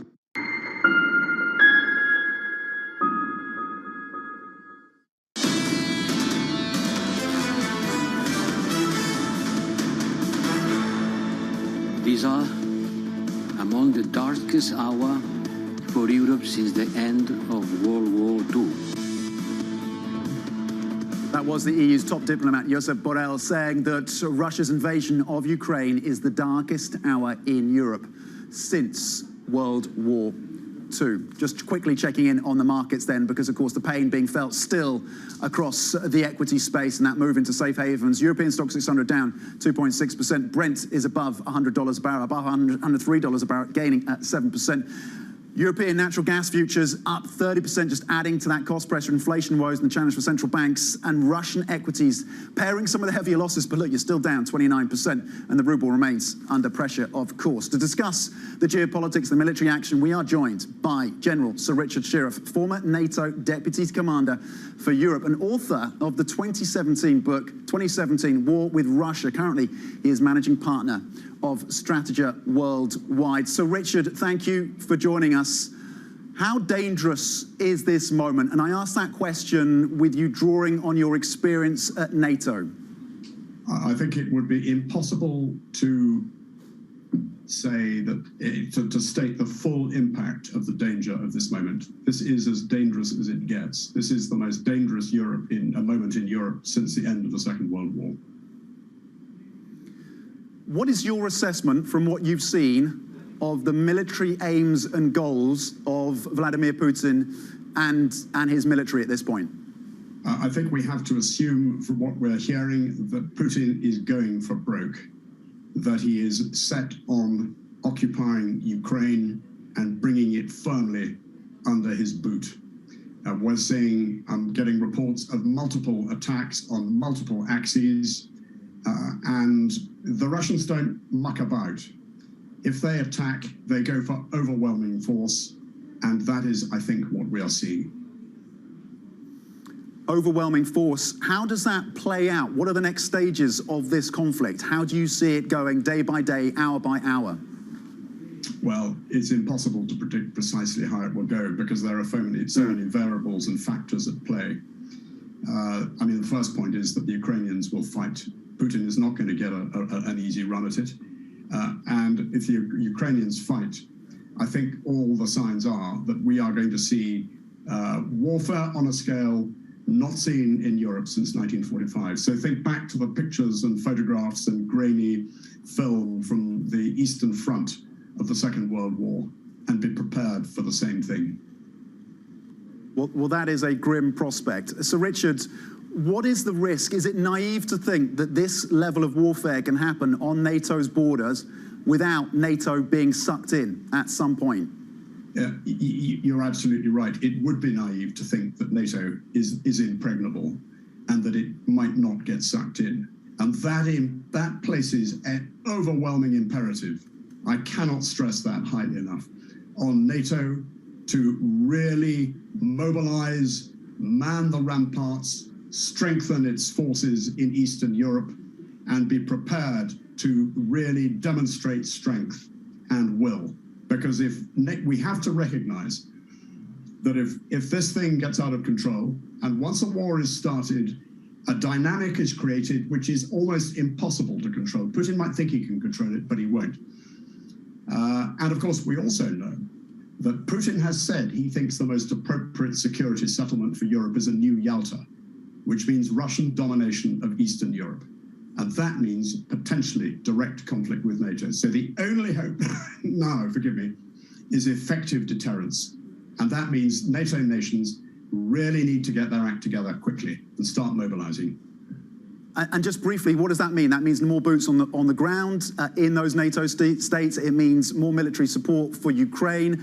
But it draws a line, surely, at this point, of NATO troops on the ground in Ukraine. How far do you need to see them go? Absolutely no NATO troops on the ground in Ukraine. That would be a guarantee for the Third World War. But what it does mean is indirect support to Ukraine, as you've just hinted, as much as can be done in the face of this overwhelming Russian assault. But most important for NATO, it means ramping up, it means mobilizing forces. And of course, the reality as well is that I'm saying against the backdrop. So Richard, I apologize, we've run out of time, but really important insights on this dangerous moment. Thank you for your time. This is Bloomberg.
Energy prices and a short supply of key chemicals that produce synthetic fertilisers are sending pig, cow and horse manure prices soaring. Even human waste is in demand as farmers hunt for alternatives.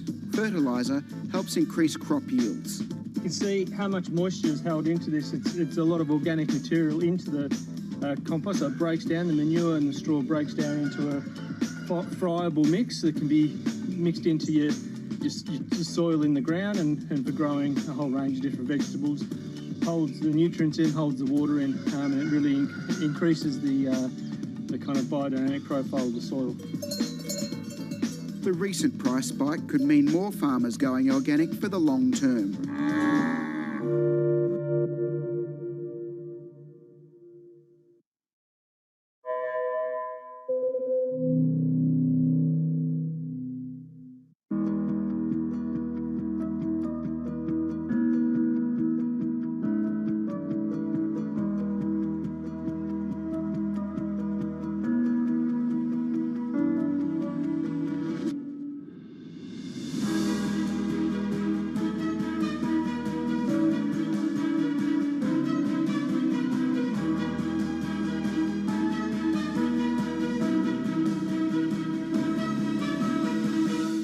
I think what we've seen during this period of time is that communicating via video is not a fad. We are using it in all aspects of our lives, for work, for learning, for communicating, for staying in touch. really a reminder, isn't it, just how sensitive the markets are to any commentary about trade. We did see some pressure on the yuan, we did see some pressure on the futures. That is now being reversed.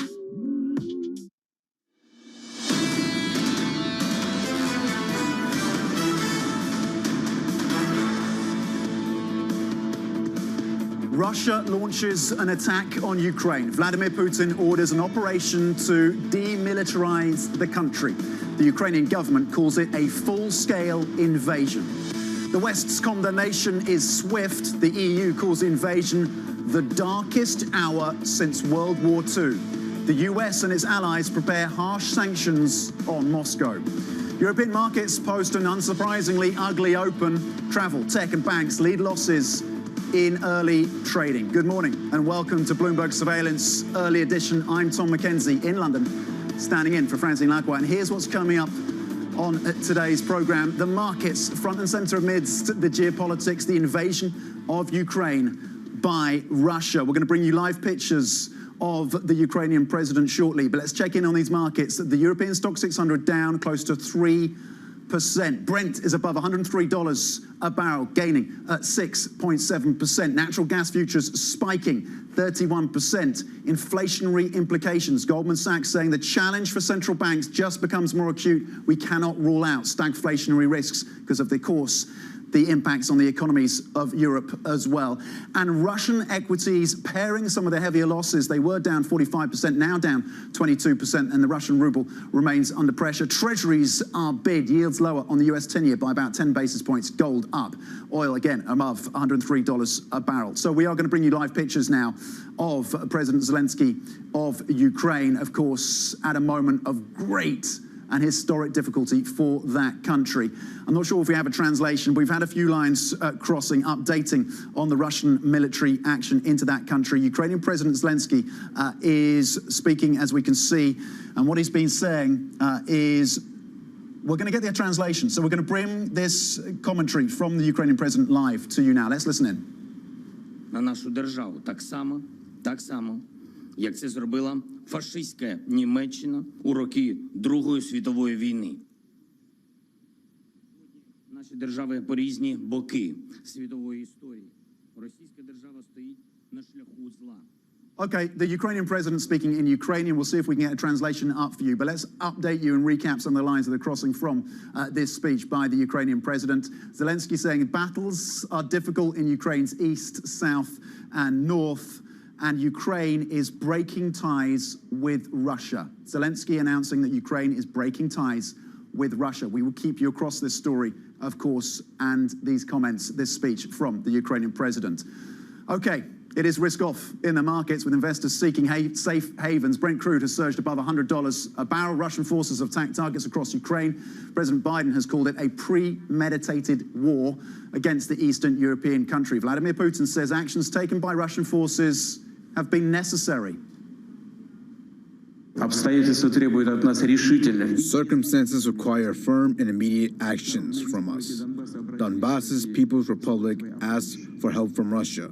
I decided to conduct a special military operation.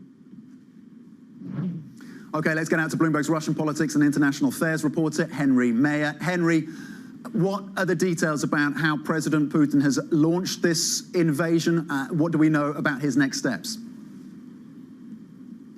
So it began early this morning with a televised announcement pre-recorded by President Putin, in which he said that he was starting a military operation in Ukraine, as he stated it, to demilitarize the country, and in a worrying signal that his ultimate goal may be to actually occupy the entire country. He said that the objective of the mission is the denazification of the Kiev regime, as he put it.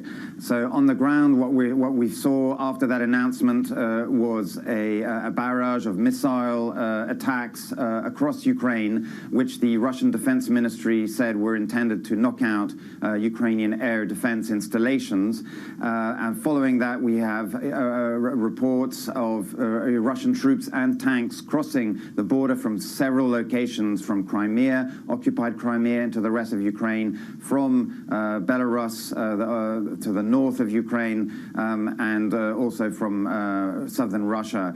So what is underway is a full-scale invasion. A senior lawmaker, interestingly, said that went further than Putin on state television and said that what we want is a friendly government in Kiev which will respect Russian interests. So we could be looking then at regime change ultimately in Ukraine. Henry, thank you for the updates on a hugely busy day for you and the team on the ground in Moscow. Our Russia Politics and International Affairs reporter, Henry Mayer. Let's check in then on the Russian markets. The MOEX, the benchmark in Moscow, has pared some of the heavier losses, still down 22%, had fallen as much as 45% in the earlier part of the session. We know that the Central Bank of Russia is going to be stepping in with FX interventions. We got those lines crossing an hour or so ago. The financial sector is firmly in focus when additional sanctions are announced, and there has been discussion about whether Sberbank and VTB Bank, two of the biggest lenders, would be targeted. We don't have details on that yet, but clearly investors bracing for more pain. Both those companies down almost 30%. So that's the Russian index paring some of the heavier losses. Sberbank, as you can see, and the ruble remains under pressure, down about 5%, and the yields on the Russian 10-year continue to spike. The safe haven moves, of course, globally are pronounced. The Swissy, the yen, the Bloomberg dollar index is higher, and of course gold as well. For more insight into the impacts, of course, the safe haven moves, but also the implications for emerging markets, who better to speak to really than Mark Mobius, founder of Mobius Capital Partners. Mark, let's just start with your reaction to what we're seeing, the pricing action that we're seeing across these markets. Well, you know, it's really remarkable how different markets have reacted to this situation, because we now see, no surprise, of course, Saudi Arabia is up substantially, but Brazil is up. And a number of these emerging markets are flat. They're moving sideways. They're not going down. You have Mexico, Taiwan, Japan, Thailand. These countries are really moving sideways. So at the end of the day, it's going to be very interesting to see how this pans out, because if you take a market, a big market like India, they are not down as much as the S&P. They're down, but not as much. And I believe they can weather this storm. And of course, China will probably be in a fairly good position, given the fact that they are not exposed to the situation in Europe so much, although they're exporting to Europe, but they're not exposed as much. So it's going to be a very mixed picture, I would say, and it's going to be very important for people to be stock picking, being very careful given the fact that interest rates are going up. Okay. Mark, can we carve out Russia? Is it idiosyncratic when we look at other emerging markets? Is it a knee-jerk reaction we're seeing across the EM space, and then there's an opportunity to kind of rebuild positions in other markets? Or can we not overlook the energy implications for countries like India and Turkey? Well, there's no question with oil prices, now over $100 a barrel, it's going to affect a number of countries in terms of their inflation numbers. But at the end of the day, if you take a country like India, they're more dependent upon coal for energy production, and other countries have alternatives as well. So we found that, in fact, the oil price alone is not really going to kill these markets. And countries like Brazil, of course, producing their own oil. So it's a very mixed picture, and at the end of the day, Russia has not really been an important market for us in any case. And I think that's true of most of the emerging market investors. Russia has not been a big factor. What's dragged down the emerging markets index, of course, is China recently, but that could change. China benefits from this situation. Okay, Mark, I want to get your views on China shortly. Just to update you and the viewers, we've got some lines crossing. Britain's Prime Minister Boris Johnson will be addressing Parliament on the situation in Ukraine this afternoon. He, of course, announced initial sanctions earlier this week. Many saw them as not strong enough to do much to hurt the Russian economy. We'll see if the UK can come out with anything stronger in response as we continue to monitor how lawmakers across the West are responding to these actions. By the way, Zelensky, the president of Ukraine, saying Russia wasn't able to break the contact line in the east of the country. These headlines continuing to cross. Mark, the role then of China, it has its relationship, it's strengthened that relationship with Moscow. We'll see if it steps in regarding capital markets and financing for Russia at some point. But the role of China as a potential safe haven, is that where, and is that how investors should be looking at China? Yes, I believe so. I mean, there's no question that the Chinese will try to play a middle game. In other words, they will not move one side or the other in terms of Russia versus Europe. But generally speaking, I think China is going to be a safe haven because they're going to continue to produce, they're going to continue to grow. As you know, interest rates are going down in China. So it could be a safe haven. It remains to be seen, but I think given the fact that it's moved down so much, probably a good idea to increase in China. Okay, so increased exposure to China. We're seeing a marked move, of course, in gold, and we had a Goldman Sachs analyst on earlier in the show with a forecast of 2150 within 12 months. What are your views on the yellow metal, Mark? As you know, I've been very bullish on gold for quite some time, and I think it's going to continue to go higher in view of this situation. And at the end of the day, with the inflation moving up, some of these commodities will continue to rise in line with the commodity rise. You must remember that with money supply in America going up by 35%, and then with all the cryptocurrencies, we're seeing an incredible avalanche of currencies around the world. And of course, that means devaluation of currencies, and that means, of course, inflation and higher commodity prices. Mark, just talk to us about other inflation or other havens amid this inflationary environment, and of course a reassessment of the impacts on global growth. You're looking at China, exposure to gold. Briefly, anything else you want to be adding at this point? Well, at the end of the day, Asia generally looks pretty good because they're isolated from the situation in Europe. Of course, they'll be exporting to Europe. That will continue. So Asia looks generally, you could pick any country in Asia and you get some interesting opportunities. Thailand, Vietnam, Malaysia, Indonesia, even the Philippines. Of course, Taiwan is very big in the tech sector, Korea. So I believe that's probably a place to look. But interestingly enough, you get a situation like in Brazil where we never expected the Brazil market to be performing the way it's now, recovering. So we have to take a look at South America as well. Okay, Mark Mobius, really appreciate your insights on this day, founder of Mobius Capital Partners. Opportunities in China as a safe haven, also gold, and the opportunities as well in some parts of Asia on the back of what we're seeing, the fluctuations of volatility across these markets. Thank you, Mark Mobius. Okay, Ukrainian President Volodymyr Zelensky has been giving a televised speech. He says that Ukraine will be breaking off ties, has broken off ties with Russia, and giving a brief update on the military actions in that country. We're waiting as well from the British Prime Minister Boris Johnson, who's going to be addressing Parliament on the Ukraine situation later this afternoon. Coming up, we take a look at the commodities complex again and in more detail, of course, reacting to Russian forces attacking key targets in Ukraine. Brent above $103 a barrel. Stay with us. This is Bloomberg.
Bloomberg has enhanced search on the terminal. to deliver what you need when you need it. Now, you can simply type phrases in everyday English in the command line. Compare financials. Find people. Analyze markets.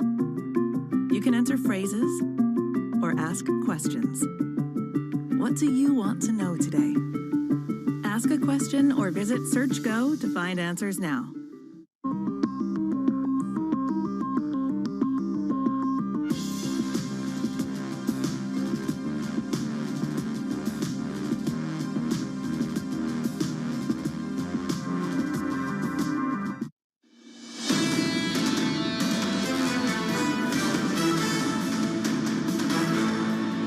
There is no purgatory for war criminals. They go straight to hell, and that's that. And those were the remarks from the Ukrainian ambassador to his Russian counterpart at this week's 10th United Nations Security Council. Bloomberg's markets editor, Christina Kino, and executive editor for energy and commodities, Will Kennedy, will join us now. The drawdown, by the way, we want to look at the drawdown in terms of the Russian markets, down 60%. That is higher than the military action when there was military action in the Crimea. This terminal chart says it all. Drawdown from Russia's stock market at 60%. And the markets over in Moscow are currently down 24%, pairing some of the heavy losses of 45%, but still down at 24%. The ruble is under pressure as well. That's a drawdown story. Bloomberg's markets editor, Christina Kino, and executive editor for energy and commodities, Will Kennedy, are both with us. Christine, just get us up to speed on the markets moves that we've seen on this crucial day.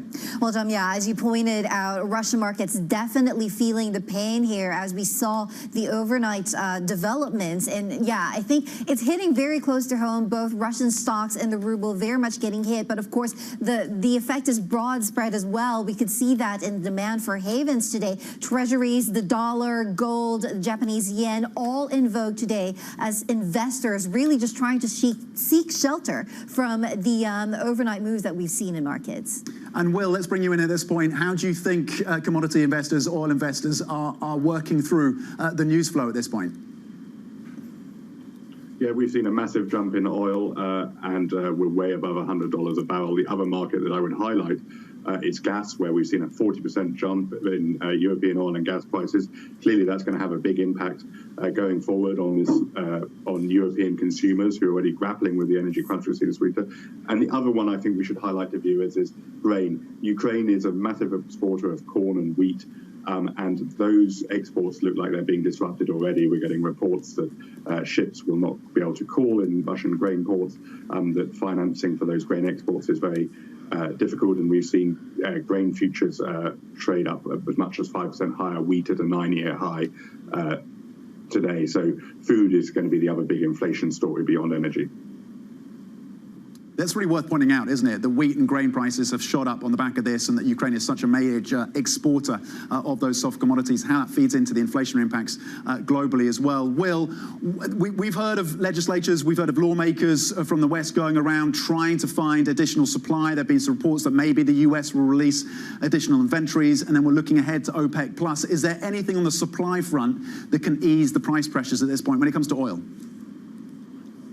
Yeah, I think that's going to be a very key concern for traders going forward. They're going to want to look at two things today and in the rest of the week. Firstly, sanctions and how hard those sanctions are and whether that will affect the ability of Russia to easily export its oil and gas. So far, it's worth telling viewers that there's been no interruption that we can see in the flow of oil and gas out of Russia. But, you know, sanctions could change that. We need to wait and see. But after that, the politics is really going to come into focus.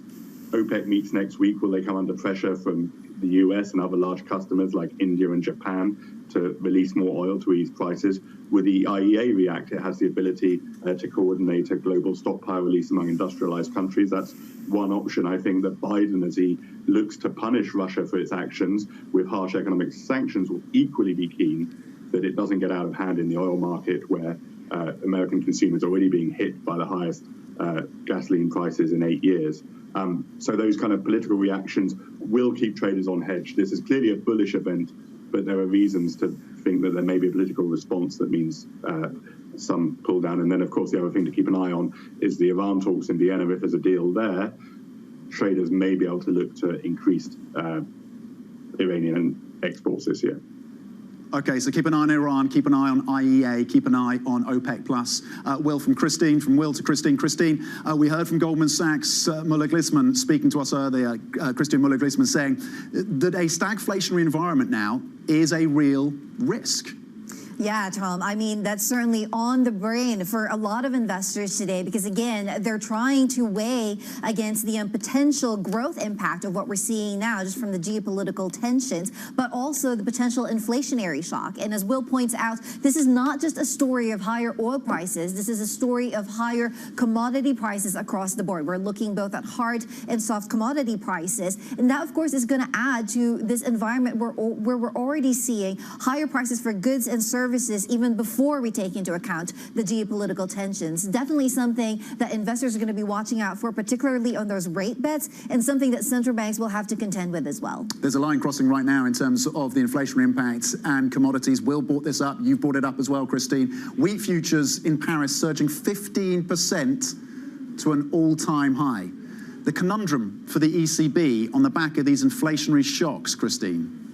Very much a conundrum, John. Is it going to be interesting how they're going to navigate this? And we've already heard from a few ECB policymakers this morning saying that they're watching the situation very, very closely. Of course, we know that inflation in the euro area is already at a record high at that 5% level in January. We're going to be seeing another update next week for the February figures, and that's, of course, going to be the last print before we see the ECB rate decision in March. Going to be an important one to watch. Christina Kino, fantastic on the market theme. Of course, the reaction here, the markets editor for Bloomberg, and of course, executive editor for energy and commodities, Will Kennedy, breaking down the moves across the commodity complex and what to watch going forward. Thank you both. Coming up, we will continue to bring you live coverage of the unfolding events in Ukraine, the international response, and of course, the market reaction. Stay tuned. This is Bloomberg.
This chip shortage is going to last longer than many people believe, likely straight through this year. And I wonder what that means for prices. Will this get worse before it gets better? I don't know that it will get worse before it gets better, but there's no reason to believe it's going to get meaningfully better anytime soon. The Commerce Department put that data out yesterday, and what it showed is that there's a real shortage. Demand is 20% higher than it was a couple of years ago. There's a huge mismatch in supply and demand. Prices are high. Prices are higher. So what has to happen is we need to make more chips. Unfortunately, there's no easy solution. The solution is increased domestic manufacturing of chips, which is what we need to do.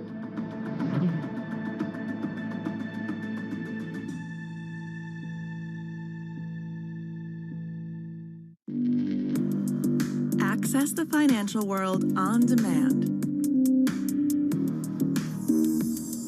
Hear from leading economists, policymakers, and industry experts via live and on-demand webinars, only from Bloomberg.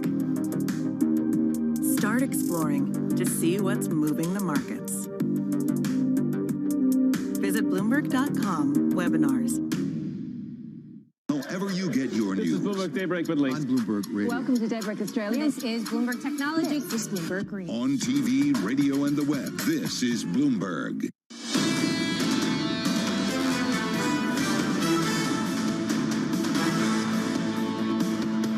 Economics, finance, politics. This is Bloomberg Surveillance Early Edition. I'm Tom McKenzie in London. We're keeping you up to date with all the lines crossing the reaction to this invasion of Ukraine by Russia. Britain's Prime Minister Boris Johnson calling for an urgent meeting of all NATO leaders and saying he's going to address Parliament and give a statement in Parliament on the situation in Ukraine, set for 5 p.m. local time today. The markets across Europe continuing to post losses of 3%, and the moves into safe havens remains pronounced. Flavia Kraus-Jackson, the head of our US government coverage in DC, joins us now. Flavia, what are we expecting from the White House in response to today's events?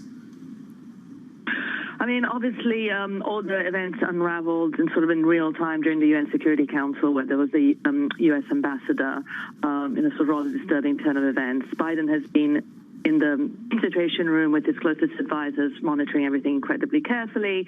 There's been some initial reaction, which, as you would expect, is, you know, sort of condemnation and threat of more sanctions. Now, the question really becomes, what are the specifics? There's been a sort of intimation that allies wanted to keep the powder dry. There was a rather sort of slow, the first set of sanctions were pretty underwhelming as the market itself responded in that way. And the idea was how much deterrence is going to be required for Putin to sort of not do what he did. Now that's obviously happened, and the biggest question is, will SWIFT be deployed?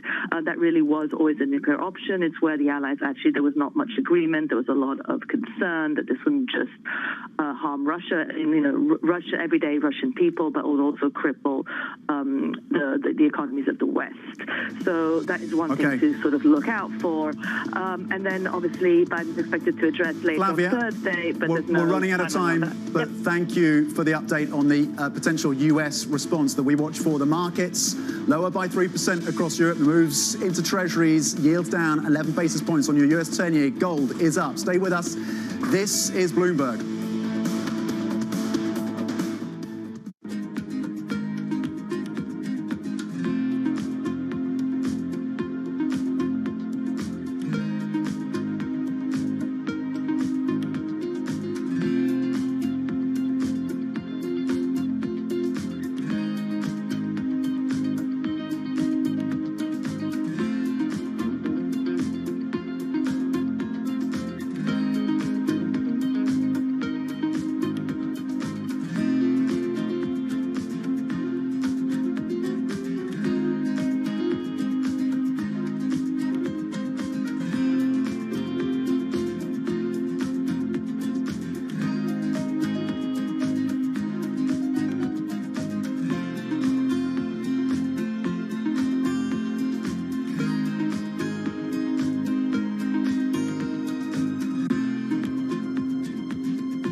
We know that it's highly transmissible.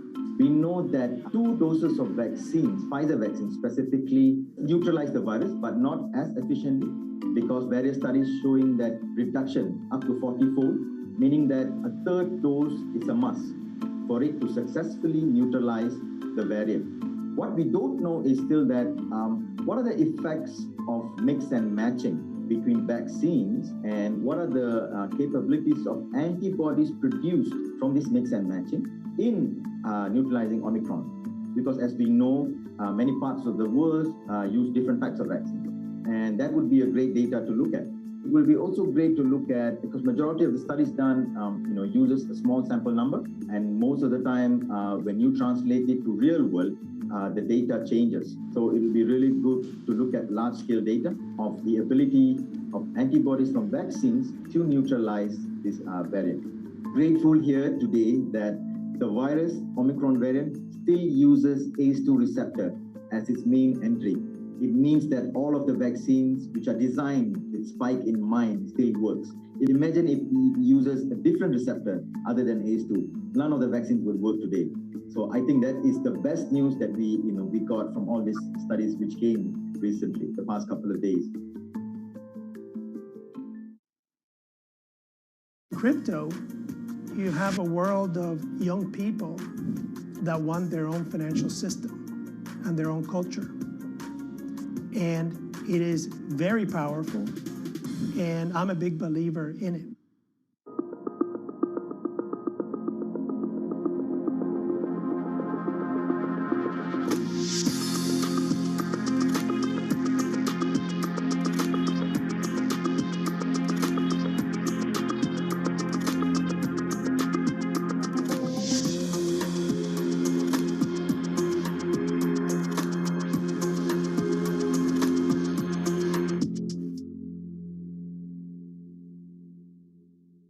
Market that over the past few weeks has made it clear it wants to go higher. It got a little spooked by the idea that geopolitical tensions are rising.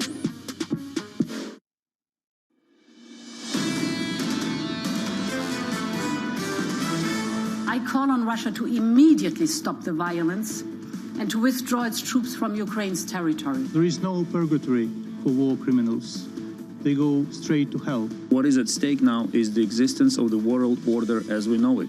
This is Bloomberg Surveillance, Early Edition, with Anna Edwards, Matt Miller, and Kaylee Lines.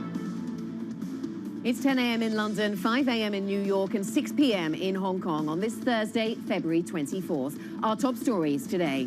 It's the worst security crisis in Europe since World War II. Russian forces attack targets across Ukraine. Vladimir Putin says the U.S. and its allies crossed a red line. President Biden calls it a premeditated war, and he's vowing to impose severe sanctions on Russia.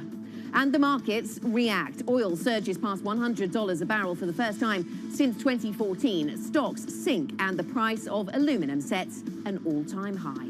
Welcome to Bloomberg Surveillance Early Edition. I'm Anna Edwards, live in London with Tom McKenzie. Kaylee Lines, of course, with us in New York. Matt Miller is off today. And Tom, good to have you with us today. This invasion by Russian troops into Ukraine, it all started through the Asian time zone and Asian markets, the first to react then. Exactly. That was the announcement from Russian President Vladimir Putin, and that was the military action. It occurred during the Asian session, and we saw those pronounced moves lower across the MSCI Asia-Pacific benchmark. And, of course, it's worth pointing out that many countries within this space, China, Japan and South Korea, are major importers of oil. And with Brent at $103 a barrel, implications, of course, significant for those nations. Currently, and they closed down at 2.8% across the benchmark. The Hang Seng over in Hong Kong dealing with a COVID outbreak, potential lockdown there, and then, of course, the geopolitics of Ukraine and Russia down 3.2%. The Nikkei, and talking of Japan and its dependence on oil and gas, down 1.8%. And the bid to safe havens, you saw that more pronounced in the dollar. That's why you're seeing dollar strength over yen, up 0.2%. But there was also a move into yen as well as investors look to those safe havens. So the response was marked across the Asian space. And against the vulnerability when it comes to that inflationary shock and that oil shock from Russia is not insignificant for these nations. Well, and Tom, it's kind of the same story here in the U.S. in that you are seeing investors fleeing risk assets and running into haven assets. That is evident when you look at futures, down around 2% across the board when it comes to the U.S. benchmarks. But the loss is being led by technology. The NASDAQ 100 futures are down about 2.5%. That would put potentially that index into bear market territory come the opening bell in about 4.5 hours' time. That would mean it would be down more than 20% from its previous high. As for that flight into haven assets, you're seeing that evident in the flows into U.S. Treasuries. A big bid for the 10-year. It is down by about 12 basis points, that yield to 187.50. So a lot of flight into the perceived safety of government bonds. You also are seeing, of course, as Tom alluded to, a big reaction in the commodity space, specifically in oil. When it comes to WTI, those futures up about 7.5%. We are looking now very close to a 99 handle, 98.96. is where we trade at the moment. And of course, it's triple digits on Brent, which I know Anna is going to detail in just a minute. But I would note, Anna, when we talk about fleeing risk assets, it isn't just specifics to stocks. It is also hitting cryptocurrencies incredibly hard. That is true, too, for Bitcoin, which is down around 6 percentage points, trading around the 35,000 level. That is the lowest since July of 2021, Anna. Yeah, absolutely. So focus across all of these assets. Let's linger on the equity market story then, Kaylee, when we look at the European map, which certainly screams red to my left here. And we don't go to the far side of this map all that often, but let's do that.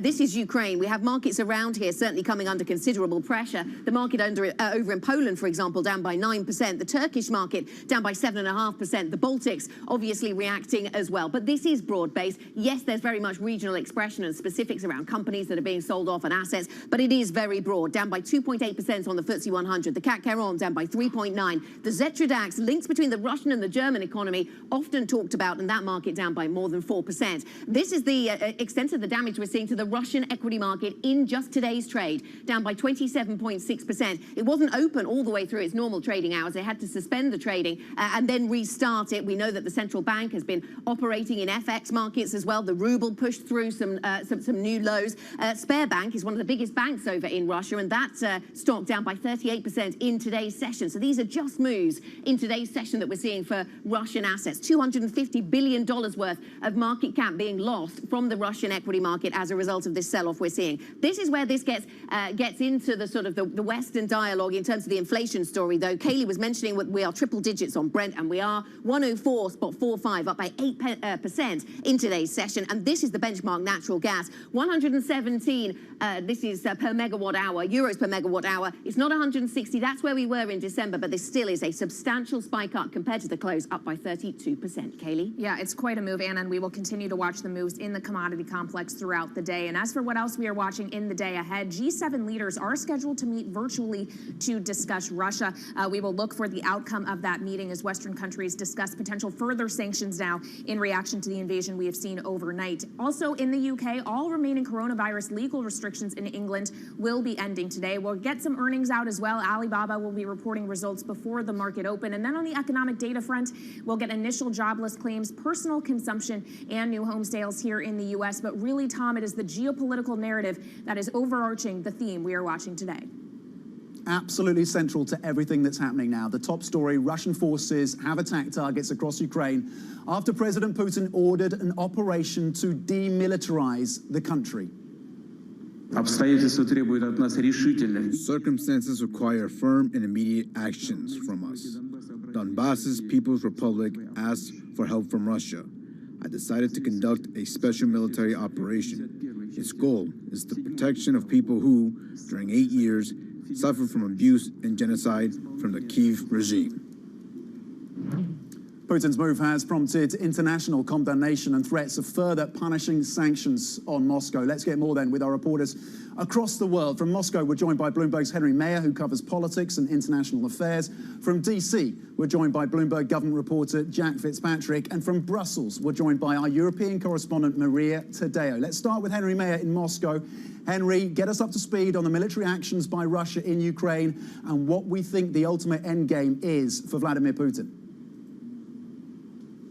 Right. I mean, it started this morning, early morning Moscow time, with a televised announcement by President Putin that he was launching this military operation. And he said the justification for it was that Russia wanted to demilitarize Ukraine and to denazify what he called the Kiev regime.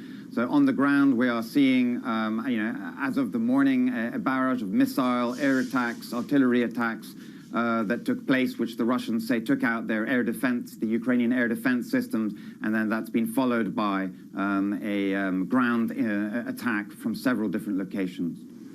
And Henry, are we closer to understanding what it is that President Putin is trying to achieve here? Because on the one hand, these attacks look to be broad-based geographically. We see attacks now coming from the north, from the east, and from the south, from Crimea, which Russia holds. But at the same time, President Putin says he doesn't want to occupy Ukraine. So is this all about regime change? I'm afraid that's what it looks like. A senior lawmaker from the ruling party said on state television that the goal is to install a government in Kiev which will be friendly to Russian interests and not allied to the United States. So it very much looks like the objective is to remove the current government and install a government that would support ties with Russia. Potentially the end to Ukraine's post-Soviet Union independence. Thank you so much to Bloomberg's Henry Mayer in Moscow for us. Now let's get to Washington, D.C., because today's big take notes that U.S. officials spent hundreds of hours over 5 months debating, crafting, then touting a punishing array of economic sanctions to try to deter Putin from invading. But almost from the beginning, many shared the same view. This strategy probably wouldn't work, and those concerns proved prescient today. Let's get to Jack Fitzpatrick, Bloomberg government reporter, who is in D.C. for us. Obviously, Jack, we have already seen some limited moves from the Biden administration. What is their next move? Well, we'll find out today because the president is meeting virtually with G7 allies to discuss that, and just said in a statement last night that there is going to be an announcement on follow-up sanctions. I would note that Congress could get involved and could even push the president further. He has the legal authority to impose the kind of sanctions, at least the ones that are possible to impose unilaterally, that he has described. But we heard from Chris Coons, a senator who's a close ally of President Biden, saying Congress should get involved. I think there's a major question as to whether the U.S. nudges European allies toward the SWIFT option, targeting the SWIFT financial transaction system. Another major question is to what extent any sanctions target Putin personally and other people close to Putin, and how much it targets individuals rather than a broader approach. But clearly there is a lot of support on a bipartisan basis in Congress for a very severe set of sanctions. And then the question is exactly what happens next. There could be pushback from Republicans who have already started to call for military readiness, but there's a lot of support for significant sanctions that we could see as soon as today. So, Jack, sanctions will be the immediate focus. I know that President Biden spoke to President Zelensky. He also spoke to Stoltenberg of NATO. I guess other subjects that are going to be much discussed and the rest of the world will want to hear about is to what extent the U.S. is going to support the Ukrainians in terms of either offering aid or some military assistance, and also how NATO is going to secure its territory. All of this will no doubt be discussed in Washington today as well.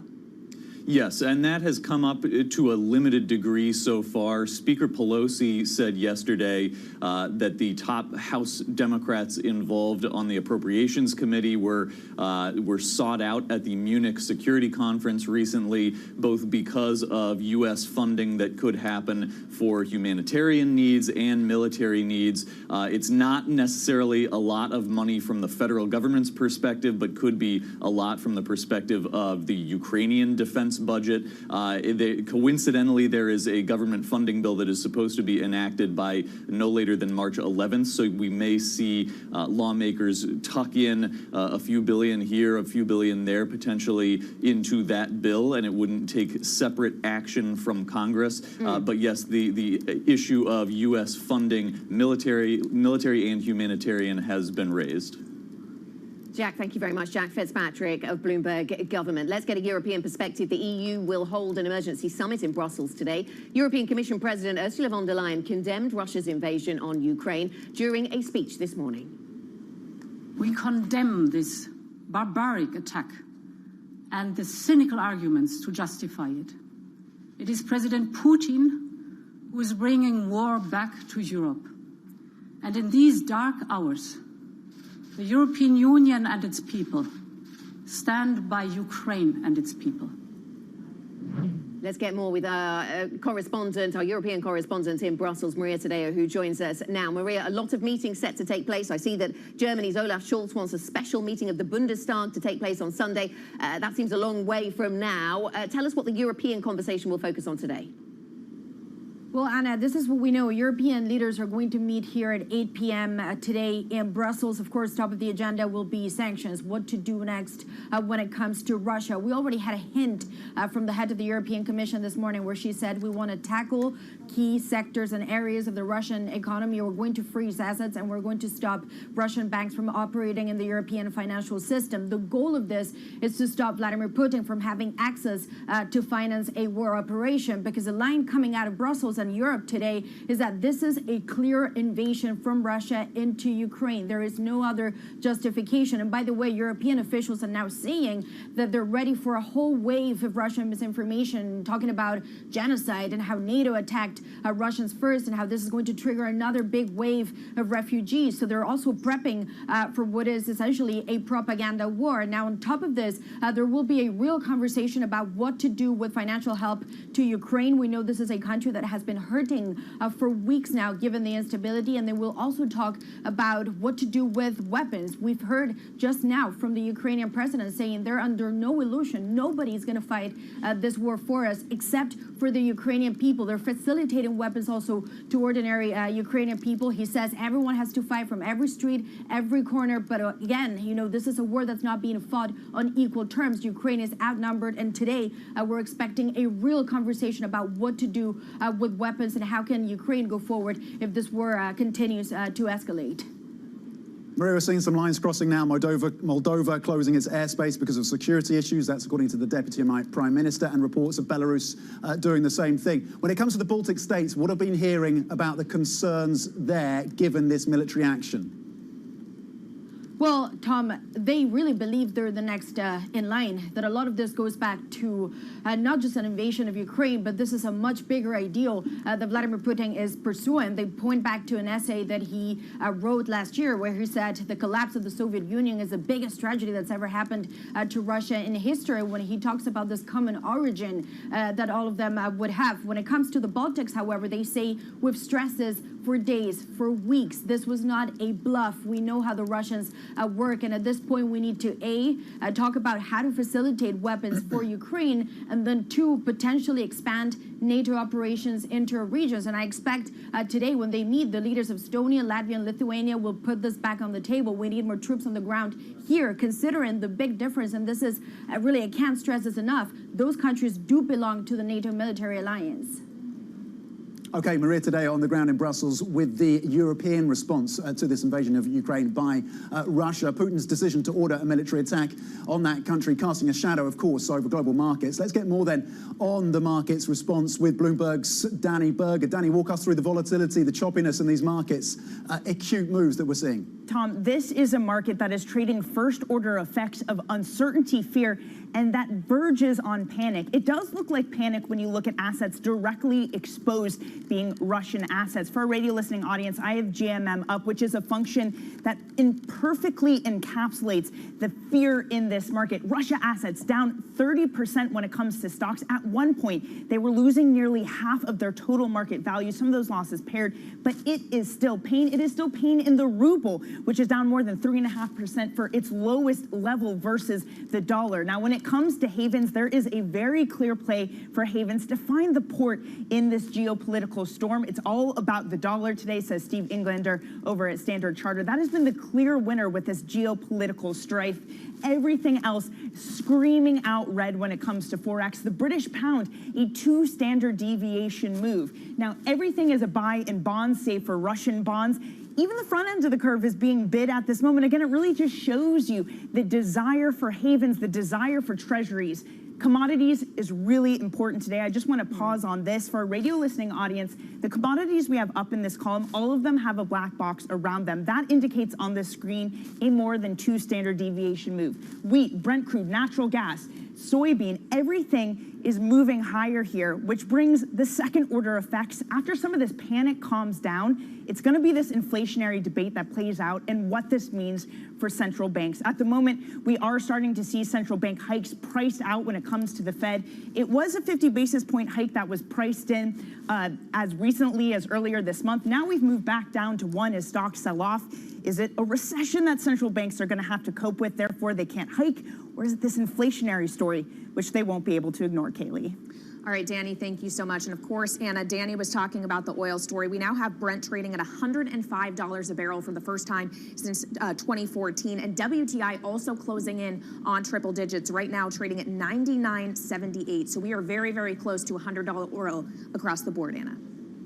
Okay, let us tell you what's coming up on the program. A busy day for geopolitics, of course. The humanitarian story front and center. We'll keep you updated with everything that's happening in Ukraine and, of course, the read across then into markets. We will do that market conversation with the Hong Kong Exchange Executive Director and CEO, Nicolas Aguzin. That conversation coming up shortly.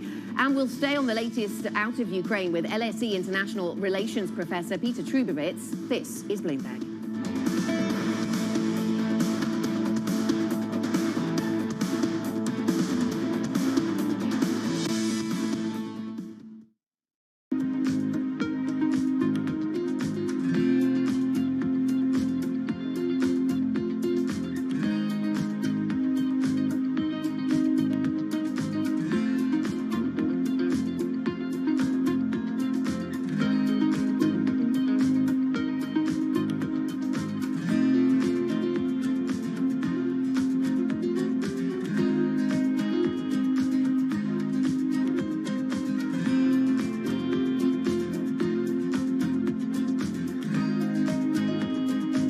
What do you think is the impact of the Prime Minister on the market? As Mr. Suzuki, who is the Financial Services Minister, he mentioned at his own press conference, and share buybacks is widely used to return profits to shareholders and improve ROE.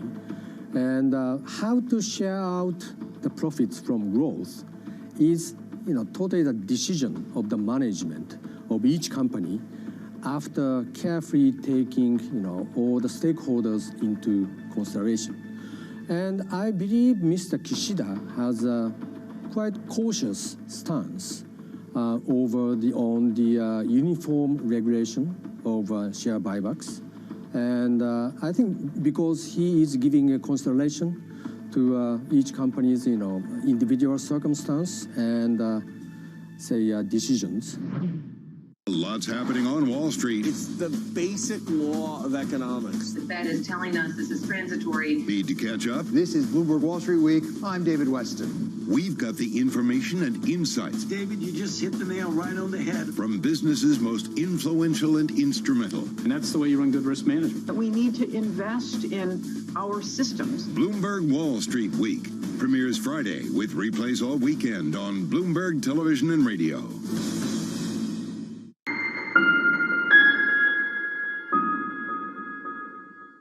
Earnings season continues. To the metaverse, to Spotify, to Qualcomm and beyond. Bloomberg is fastest with the numbers and analysis. Peloton becoming a proxy for this pandemic. I think there's a tremendous opportunity. Bloomberg, the fastest numbers and analysis you trust.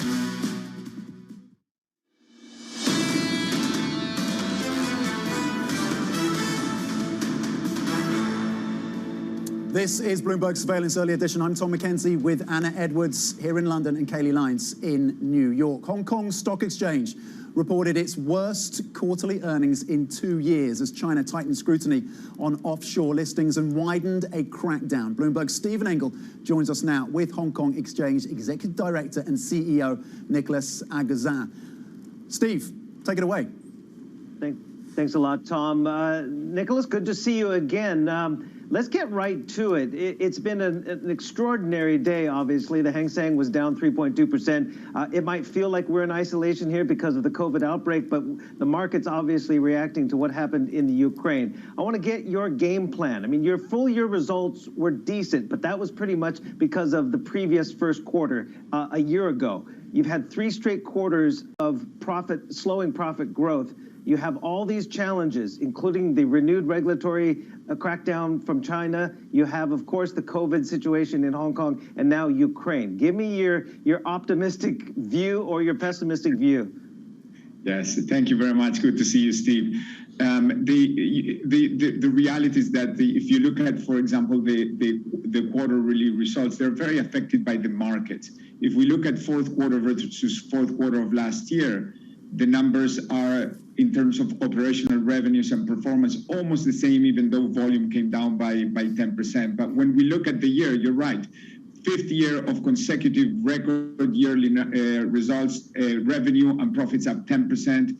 It will all depend on how volumes go throughout the year. What we can see is that even though the volume went down in the market, our revenue is diversifying more. We're introducing new products, new derivative products, and that's creating a great momentum for our business. Tell me about your IPO pipeline. I always ask you about that, and I was curious because your chairwoman, Laura Cha, talked about a healthy pipeline. But look, turnover has dropped off about 45% already in the first couple of months of this year. I think there was, correct me if I'm wrong, only 6 IPOs in what used to be the world's biggest IPO market in the first 2 months here. What is the pipeline like, and are you getting those homecoming companies from perhaps delisting in the United States? And when are we going to start seeing that pipeline really coming to fruition after all these challenges? There's about 160 companies that have filed their A1s, which is essentially waiting for their process to be approved. The other thing to note is that you know about the new SPAC regime, high quality SPAC regime that we have. There's already 7 companies that filed in just like less than a month and a half that the program has been in place. So at some point when the companies, the issuers, when they feel that the market conditions are right and that there's sufficient risk-on appetite, the issuers will come out. So right now, the IPO pipeline is at almost record highs. It was a little bit higher a few months ago, but very, very strong, very, very healthy. And at some point, those companies will go either when they need the cash or when they think the momentum is the right one. Nicholas, if we can switch focus to what's happening in the commodities markets, the spike up we've seen in metals, some at record highs, the LME business, the London Metals Exchange, part of your business, of course. What are stock levels looking like, given the current geopolitical backdrop? Yes.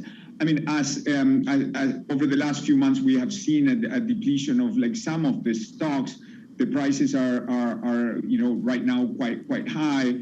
And what we have seen is that the volume has been increasing, as you correctly mentioned. So very healthy growth in terms of volume. And we're monitoring very carefully the situation around stocks, as you've mentioned, to make sure that the conditions still provide for a good, healthy, vibrant market in terms of trading.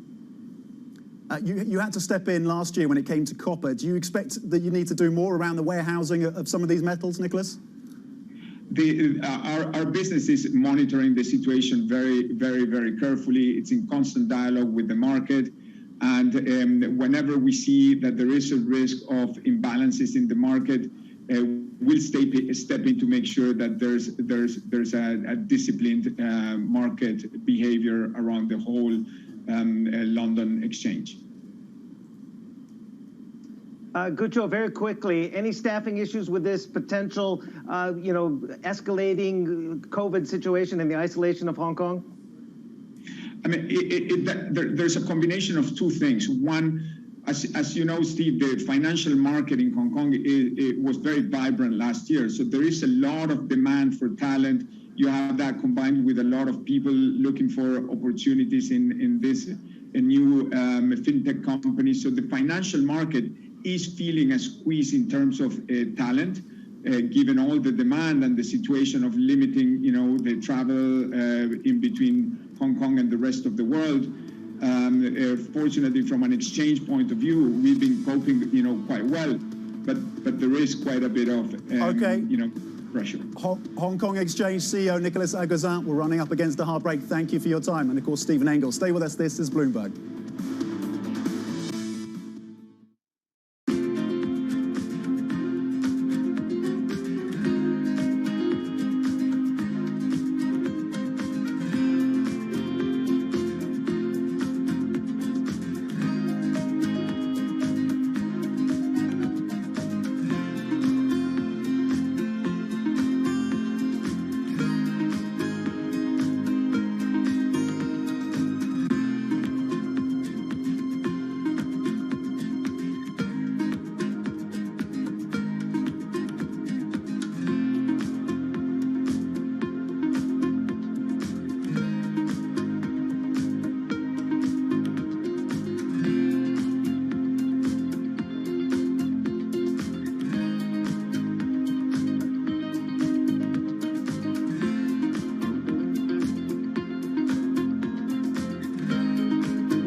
Of the year, but Bali is still quiet and empty. I am here in Kuta Legian, one of the main walking streets here that is used to be a tourist spot for beach, dining, shopping, but many shops here are still closed. Most of the outlets are either for rent or for sale as they have run out of business. Saya kerjanya di sini udah lama, udah ada 10 tahunan di sini kerja. Masih sepi sih, nggak kayak dulu. Kalau dulu kan rame, sekarang ya ada 1-2 itu ada, tapi nggak kayak dulu. Kalau dulu rame sekali, sekarang paling dapat jualan ya 100, 120 gitu, 200 ya. Kalau dulu sih ya nyampe dah 1 juta, 1,5 itu nyampe dapat jualan, bisa sampai 2 juta dulu. Sekarang nggak pernah lagi dapat segitu, sama aja. Belum ada turis ke Bali. Masih ya domestik aja. While Bali has reopened its borders for foreign tourists since October, they're still not coming in. Many international airlines are yet to reinstate their direct flight to the island. Balinese people here really hope they can see more people from Australia, China, and Europe to come visit next year. Mercedes-Benz is on a path towards CO2 neutral mobility. So we have flicked the switch there, and really we're going to step by step electrify everything. And what does that mean? Combustion engines get electrified.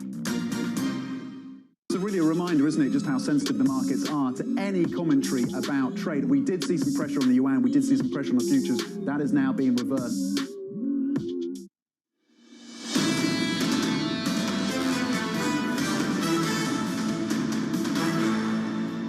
This is Bloomberg Surveillance Early Edition. Here is what you need to know. It's the worst security crisis Europe has seen since the Second World War. Russian forces attacked targets across Ukraine after President Vladimir Putin ordered an operation aimed at, in his words, demilitarizing the country. He said the United States and its allies crossed Russia's red lines by expanding the NATO alliance. NATO, meanwhile, says Russia's actions will have geostrategic consequences.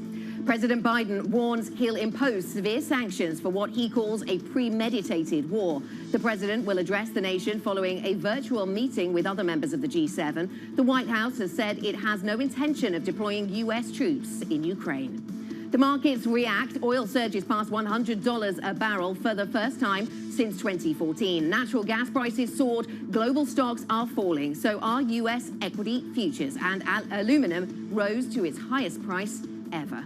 I'm Anna Edwards with Tom McKenzie in London. Kaylee Lyons is with us, of course, in New York. Matt Miller is off today. And Kaylee, a grim picture in Ukraine, grim images, grim dynamics that we're following geopolitically across Ukraine. And, of course, the fallout evident across global markets. Yeah, it's grim for those who are along the equity markets as well, Anna. That is evident in the fact that you are looking at losses on U.S. futures that are now 2% or more. We're actually even approaching 3% declines on the NASDAQ 100 as big tech really bears the brunt of the selling pressure. Right now, those futures down 2.7%. That index looks set to open in bear market territory come the opening bell in about 4 hours' time. At the same time, you are seeing investors rushing out of equities. They are rushing into haven assets like U.S. Treasuries, and we see that reflected in a move lower of more than 13 basis points on the U.S. 10-year yield. Right now, we're trading just south of 186, and of course, we continue to monitor the big moves in the commodity complex, specifically in oil. It is not just triple digits on Brent today, triple digits as well on WTI. We are north of $100 a barrel with a move up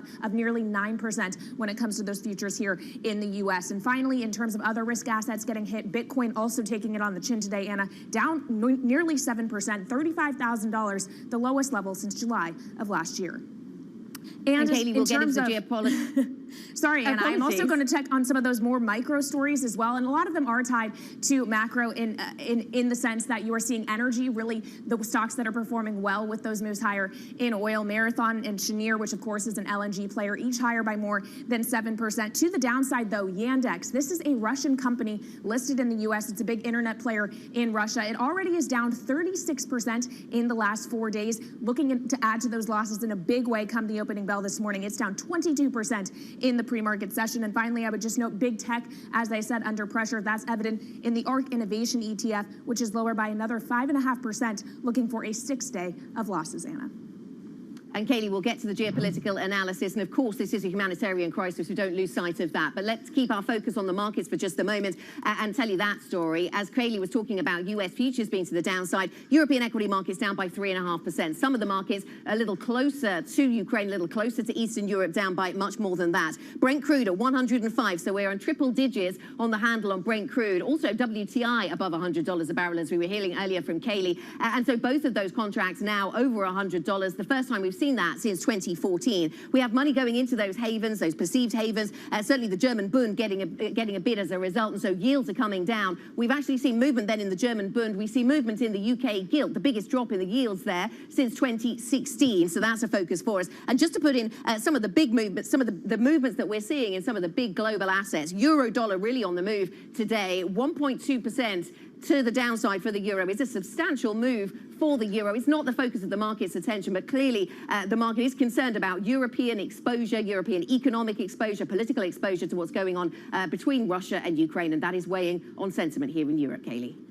All right, Anna, well, let's get back to the geopolitical story that is driving all of this action. That is Russia's attack on Ukraine. Peter Trubowitz, London School of Economics professor of international relations, joins us now from London.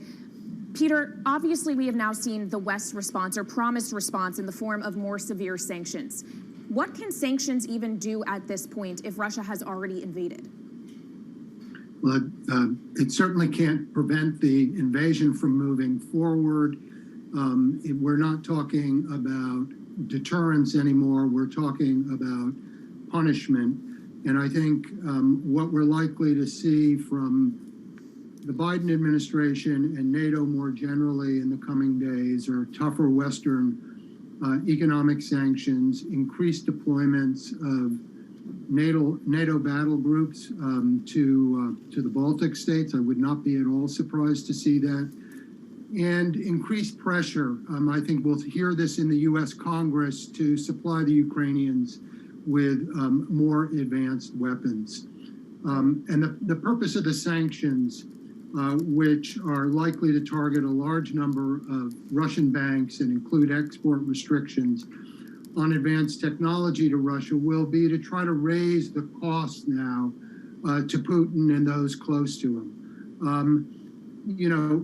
Knowing that it's not going to stop him from moving forward, but I think that the general feeling probably on both sides right now is that this is going to be something that unfolds not just over days, but over weeks. Okay, Peter, it looks as well, and we heard this from a senior lawmaker in Moscow, suggesting that it's regime change that Vladimir Putin is ultimately looking for. How would you expect that to play out in the days and weeks ahead? And what would the further international response be to a move like that? Well, I think that that's exactly right, that the purpose here seems to be to topple the Zelensky government and install a puppet regime, make it like a vassal state, something like Belarus. But I think also beyond that, it's to put the fear of God in the Baltic states and to test NATO's resolve and unity. And, I think that, the West has already ruled out a direct military response. Putin is obviously factored that in. And so the point of the saber rattling this morning in his speech, early this morning, seems to be to suggest or to tell the West that he's prepared and Russia's prepared to absorb a great deal of economic pain that Western economies impose on Russia, and that he intends to respond in kind. Okay, so Peter, as we've pointed out a number of times, Ukraine is not a NATO member, but you've referenced the Baltic states, which are NATO members. That would be a different order of magnitude. Do you really think that, from what we've heard from President Putin, he has designs and ideals that take him northward to the Baltics, or does this stop with Ukraine? I think the focus is on the Ukraine right now, but this puts him on the border with, of course, a number of NATO allies. If he's able to topple the Ukrainian regime and establish control, in Ukraine. I mean, look, it's also important to remember here, Putin's making a very big bet as well, that he can wrap things up quickly in the Ukraine. Many leaders have made this kind of bet before, only to be proven wrong. And so, it's not obvious to me that the Ukrainians are just going to roll over. I don't expect that. So I fear that this thing is going to go on for some time. And Peter, finally, just looking at other potential Western adversaries, something like China, for example, which has not condemned Russia's moves here. And we saw a headline out of an official in China saying China will not stop defending its territorial integrity. What could the potential ripple effects of seeing Russia make a move like this be in other stages across the world? Well, I think the concern is certainly in the Biden administration and in a number of Western capitals is that there's not a strong response by them to Putin's actions, that'll be coded as the West being lacking resolve, being disunited, and incapable of responding to blatant aggression. We haven't seen anything like this in Europe since World War II. So there's a lot of concern that China would draw lessons from this with respect to, let's say, Taiwan. It's not obvious that, the U.S. would not respond in a very different way to a Chinese move on Taiwan. So it's important not to, we may be comparing apples and oranges here. But look, everybody's taking Joe Biden's measure as well as Vladimir Putin's. Thank you very much, Peter. Peter Trubowitz of the London School of Economics. Thank you very much for joining us with analysis. We'll get back to the markets shortly. Coming up, Ian Harnett, Absolute Strategy Research Chief Investment Strategist, will join us as we witness markets seeking havens. We witness commodity prices spiking higher. We'll get to the thoughts of Ian as we look at the geopolitics this morning. This is Bloomberg.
BSO Now is your online home for weekly Boston Symphony Orchestra and Boston Pops performances. See new concerts that go behind the scenes, plus acclaimed archival concerts. Visit bso.org/now, where the music plays on. BSO season sponsor, Bank of America.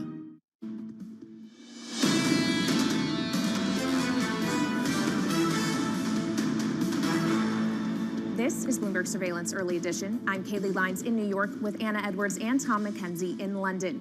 Well, it is a geopolitical story that is driving some wild market action across the board today. You're seeing the ripple effects of Russia's invasion of Ukraine reflected across asset classes. Investors selling risk assets like equities as well as cryptocurrencies. Right now, NASDAQ 100 futures are down about 2.6%. That tech-heavy index looks like it could be set to open in a bear market. At the same time, you are seeing a flight to safety that is evident in government bonds really across the world. You're seeing bond yields, gilt yields coming in sharply in Europe. Also in the case for U.S. Treasuries with the 10-year yield now down about 13 basis points. 186.29 is where we trade. And the moves in oil also are noteworthy this morning. We are looking at triple digits on both WTI and Brent. Brent at the 105 handle, WTI still at 100. We are up about 9 percentage points as oil traders too have to digest all of the geopolitical headlines.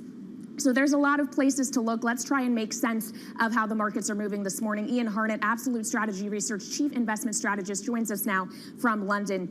Ian, what catches your eye on a day like today? Well, I think you've summed it up very nicely, Kaylee, already. You know, if you're looking at this interesting mismatch you've got between the fact that you've got energy prices higher, driving up some of those energy stocks, and yet you've got these bond yields coming down as well as people seek these safe haven outlets. And I think that that's really what we continue to expect to see. You know, you aren't going to get a resolution particularly quickly, as your previous guest was saying, from the looks of it. We don't know the scale of the sanctions. We won't be able to assess the economic impact. So I think the key thing for us is that economic uncertainty is rising here, and the risks of inflation being higher are going up, and the risks of economic growth being weaker are also increasing as well. And historically, that's not been great for equity valuations. And Ian, what does that mean? Good morning, by the way. What does that mean for the banking sector? A lot of investors have been talking to us about the higher rates environment. Maybe that was good for banks, but that was before we saw all of this geopolitics unfold. Today, this morning, we see some Austrian banks down by more than 10%, some French banks, some Italian banks down by almost 10% on concerns around direct exposure to Russia. Where do you stand on the banking sector? Well, I think, you know, you have to be cautious on the banks. And, you know, it's very interesting if you look across the European equity markets over the last week and then map that onto the banking sector, you'll see almost a one-for-one trade. And one of the themes that we've had at ASR over the years is you can always judge where markets are going by what the banking sectors and the relative banking sectors are doing. So, yes, that exposure for the French and the Italian banks, the BAS data showing something like $25 billion exposure for those economies. You know, Austria, $17.5 billion exposure, which, given the size of its banking sector, shows a much greater exposure here. You know, those are the areas that are most at risk. So I think, yes, you want to, you know, we would still be saying, you know, you want to be in a more defensive environment. You know, those kind of areas that tend to outperform are drug stocks, healthcare stocks, not the financials, not the industrials. Okay. So that's definitely where we would be at this stage, Anna. And where does the surge in energy prices take us, Ian? This morning, we saw European gas prices jumping by 30% out of the gate. We still have oil prices moving higher. We have WTI and Brent both over $100 a barrel now. This makes the inflation fight that little bit tougher. Does that mean you hide out in commodities? Do you hide out in that kind of stock? Or are you concerned that this leads to demand destruction? Well, I think in the short term, you hide out in those kind of areas. So this is one reason why the UK market's held up fairly well. It also may mean that some of those emerging economies hold up, you know, the commodity producers hold up relatively well short term. But, you know, remember that energy prices have a long and variable lag in terms of their impact to the economic growth. So one of what we call our black swan charts is the relationship between energy shocks in the past and economic growth further out. So this undoubtedly will cause greater risk around that 2023, 2024 growth outlook. But for short term, you know, it's probably not going to have that much of an impact. And actually, the ECB put out a note yesterday just highlighting that a 600% rise in gas prices, you know, just took 0.2 off Eurozone GDP, according to their estimates. So I think it's easy to catastrophize these issues. But, you know, what the key message here is that investors are going to stay defensive. It's too early to take on that bounce and look for the short-term recovery trade. Ian, the swaps markets are significantly reducing their bets on a 50 basis point move by the Fed in March. You're looking still at about 6 rate hikes, 25 basis points. That seems to be the market consensus, though our MLive team says that could move down to 5 quite easily. To what extent does this throw a span in the works of the Fed and the ECB? Well, you know, at one level you could say it does the work for them. You know, that they were concerned about, you know, growth being too strong. You know, that I think that we would say, yes, they will probably respond to this by being more accommodative in terms of their monetary stance rather than more aggressive. You know, I think they will be concerned if it does provide much more of an inflationary shock than a demand shock. But, you know, remember that they've tended to look through these things where they can. And I think that will still probably want to be the basis of their behavior, rather than just saying, right, we're going to respond to this by higher rates. So, you know, the natural response here is actually to ease monetary policy. And that is one of the reasons why in the past equity markets have been able to bounce, because if you've had large geopolitical events, they tended to be met by monetary policy or fiscal policy stimulus. And, you know, the question here is whether that will occur preemptively or whether it'll be, ex post. Yeah, when do we get to that particular point? Ian, thank you very much for your time. Ian Harnett of Absolute Strategy Research, thank you so much for joining us.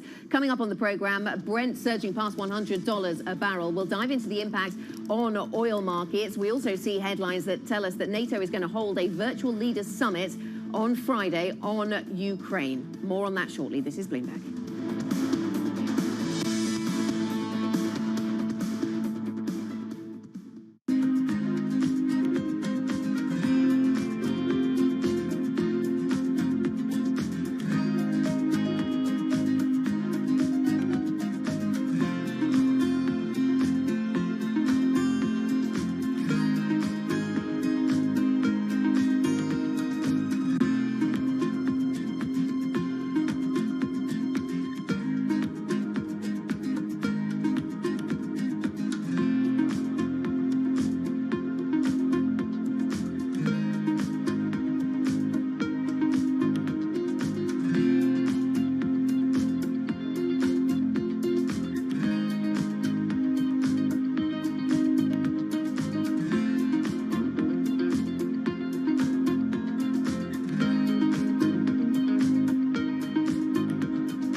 the Delhi airport, and behind me you can see SpiceJet 737 MAX aircraft.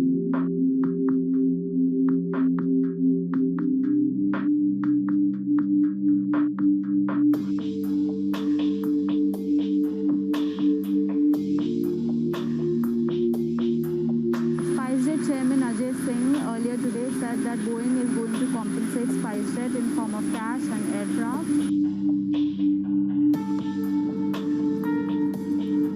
There's a big celebration happening at the Gwalior airport. As you can see, they've literally rolled down the red carpet for SpiceJet chairman Ajay Singh. There are balloons, there are flowers. This is a big deal for SpiceJet because it is the only Indian operator of Boeing 737 MAX planes currently. Bloomberg has enhanced search on the terminal to deliver what you need when you need it. Now, you can simply type phrases in everyday English in the command line. Compare financials. Find people. Analyze markets. You can enter phrases or ask questions. What do you want to know today? Ask a question or visit SearchGo to find answers now. However you get your news. This is Bloomberg Daybreak with Lee. On Bloomberg Radio. Welcome to Daybreak Australia. This is Bloomberg Technology. This is Bloomberg Green. On TV, radio, and the web, this is Bloomberg.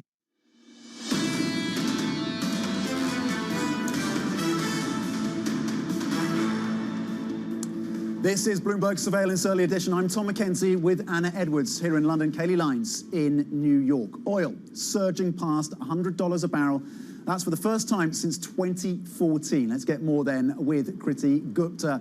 Bloomberg Markets correspondent Kriti, the moves in these oil markets pronounced. We're looking ahead to OPEC Plus, but there's real debate and doubt as to whether more supply can come on the market to relieve these pressures. Yeah, absolutely. Brent circling that 105 level. You have WTI nearing $100, if not already crossing it. What's important to keep in mind here is that geopolitical premium is arguably already priced in. We did start to see a little more of that increase. Remember, the big question, though, is how does it move the ruble? Because you are seeing Brent actually get higher to 105, but the ruble continues to weaken down past that key 80 level. What's significant here is, do you start to see more supply, not just for oil, but do you see it for wheat, for aluminum, for nickel, for all these commodities that Russia has a big hold in? Right now, the Iran nuclear deal, as well as releases from inventories when it comes to the United States and other commodity-consuming nations, that's really where the spotlight is going to last when it comes to offsetting some of the damage that these geopolitical tensions could do.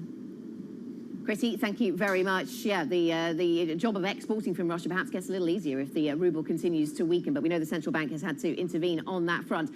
Thanks to Chrissy Gupta. Let's get to Katia Yafimova, who's a senior research fellow at the Oxford Institute for Energy Studies. The perfect voice to speak to today then, Katia, given what we're seeing in energy markets. How sure can we be, should we be, about the continuation of Russian supply of gas and of oil to international markets? Hello. Well, my understanding is, and my assumption is, that supply of gas, Russian gas to Europe will continue through all of the existing corridors, including across Ukraine, Poland, and Nord Stream 1. But of course, there is now a caveat and is heightened tension because of this military operation and the shock of it. There is a possibility that there could be a physical damage to the transit infrastructure, which still transit about 25-20% of Russian exports to Europe. If there is a physical damage to it, that could be a problem, and potentially worst case scenario, that could be a loss of that supply. So physical damage is one thing. What if the West, in retaliation, decides to cut Russia off from the SWIFT payment system? What happens to commodities then? In my view, that would not happen. But if the West were to decide to cut Russia off from SWIFT, basically that would mean a contractual force majeure, its inability to pay for those imports, and that's a justification for basically stopping supplies. Because if this gas is not paid for via SWIFT, and until an alternative payment system is established and used, there is a justification not to supply gas unless it's paid in full and in time. Katia, give us an update on what storage and what capacity there is in Europe at this point for LNG, and whether or not places like Qatar can add to supply and alleviate some of these pressures going forward. I mean, if there is no cut of supplies through Ukraine, is no big issue. But if there is, that's a problem. But the market, the gas market in Europe particularly and globally, has been so tight that actually any supplies that could come to Europe, they would have come to Europe beforehand or already. So it's not really much more available gas where it would come to compensate for potential loss of Russian gas, if such loss is significant. And then we are talking about loss of, for example, Ukrainian supply, or if we are in absolutely worst case scenario, talk about complete halt to supplies via all corridors, which I still think is very much unlikely. But that's a massive volume, and it cannot be replaced from anywhere else at that notice for a prolonged period of time, and storages are already very, very low in Europe, and that's probably not just for this winter, which is finishing, but for the next winter, and refilling of European storages. So it's pretty much demand destruction in industry and power if all supplies are cut. Yeah.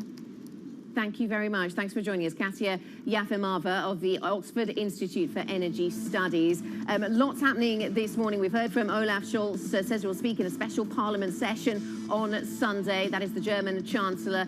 Condemnation, plenty of condemnation coming from European leaders all the way through this morning. Meetings set to take place today and tomorrow. A NATO meeting called for tomorrow, a virtual one. We'll see what the sanctions picture looks like by the end of today. This is Bloomberg.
U.S. has announced it's moving 8,500 more troops to Eastern Europe. If they're not being deployed to Ukraine specifically, why is that so important, and does that risk further provoking Russia? Well, there's two things going on. So what the United States recently announced is that we are going to put 8,500 troops that are part of the NATO response force on high alert.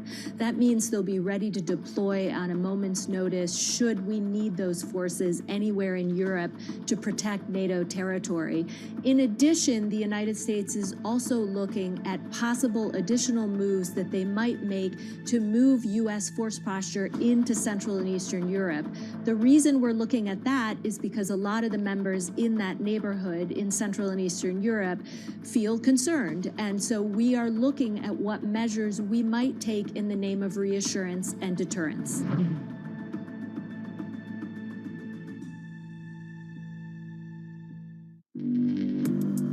Access the financial world on demand. Hear from leading economists, policymakers, and industry experts via live and on-demand webinars, only from Bloomberg. Start exploring to see what's moving the markets. Visit Bloomberg.com/webinars. How difficult was it to go to investors and say, invest, give money, put money into a travel tech company within this environment? It wasn't that difficult because TravelPerk is doing much, much better than the rest of the industry. In fact, we are at the moment growing at 4 times revenue of pre-COVID numbers.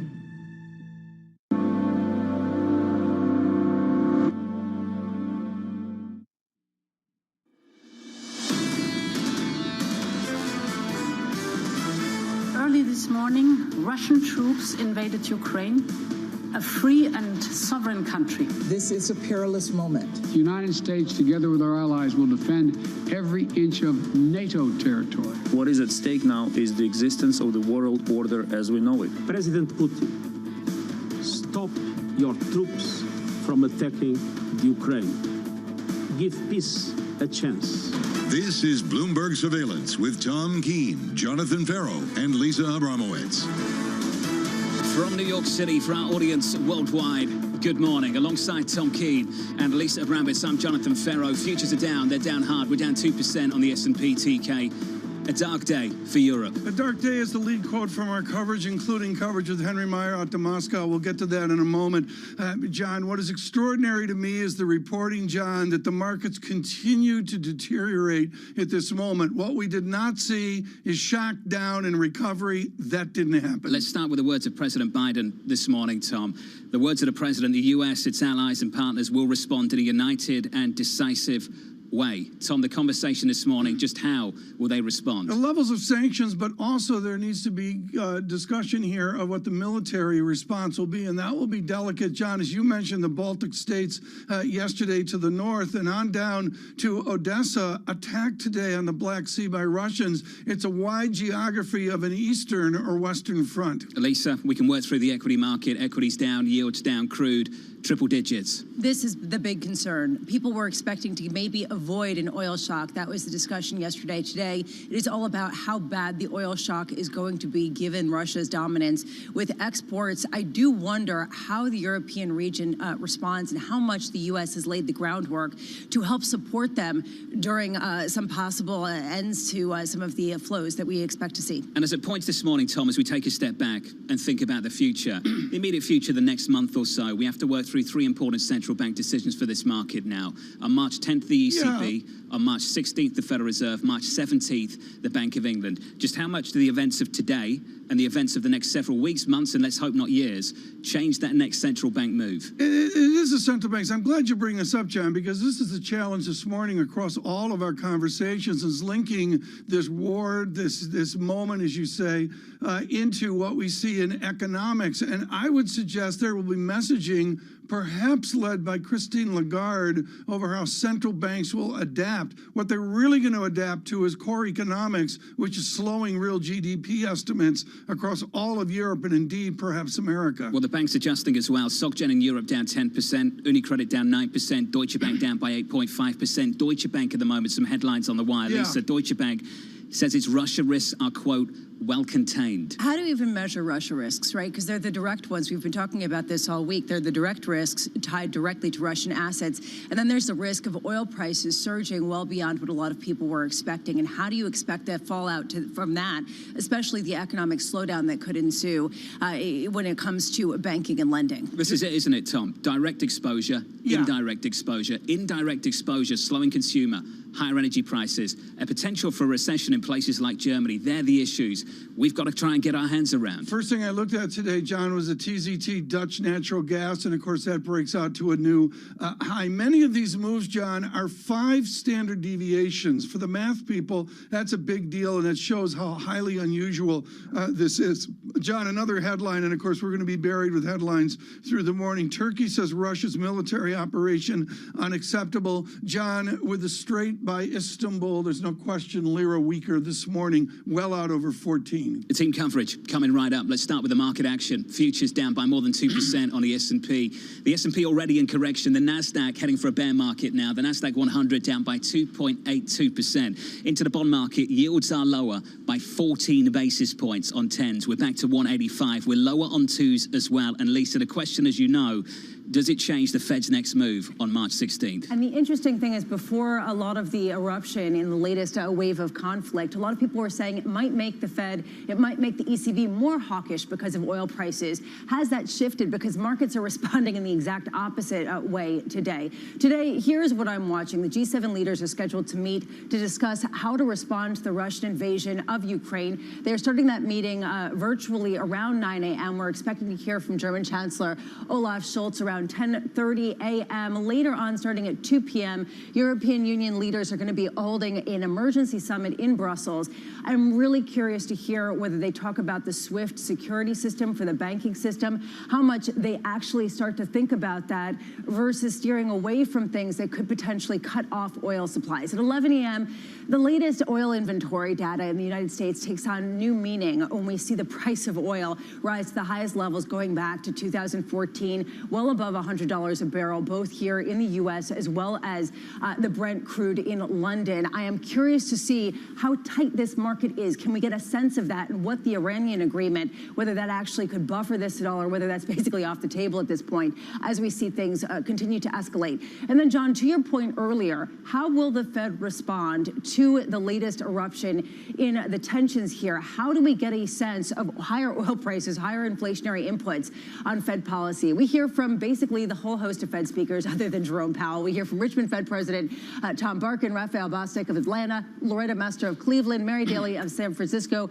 and Chris Waller, the Federal Reserve Governor. How much do they also address the fact that you are seeing an ongoing flattening in the yield curve, this time not driven by 2-year yields going higher, but by 10-year yields going lower in response to these tensions and bringing down longer-term inflation and, frankly, growth expectations? Lisa, thank you. Thank you very much.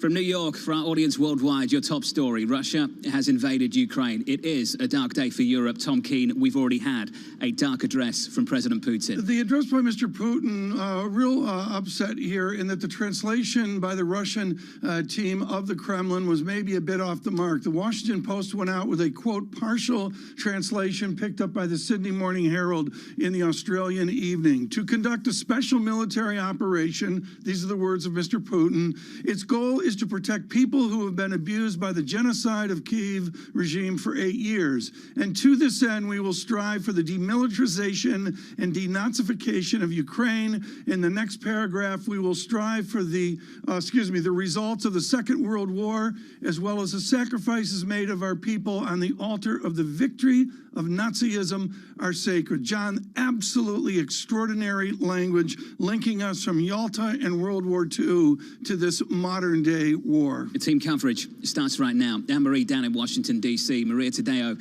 in Brussels. Maria, allow us to come to you first. The reaction in Europe.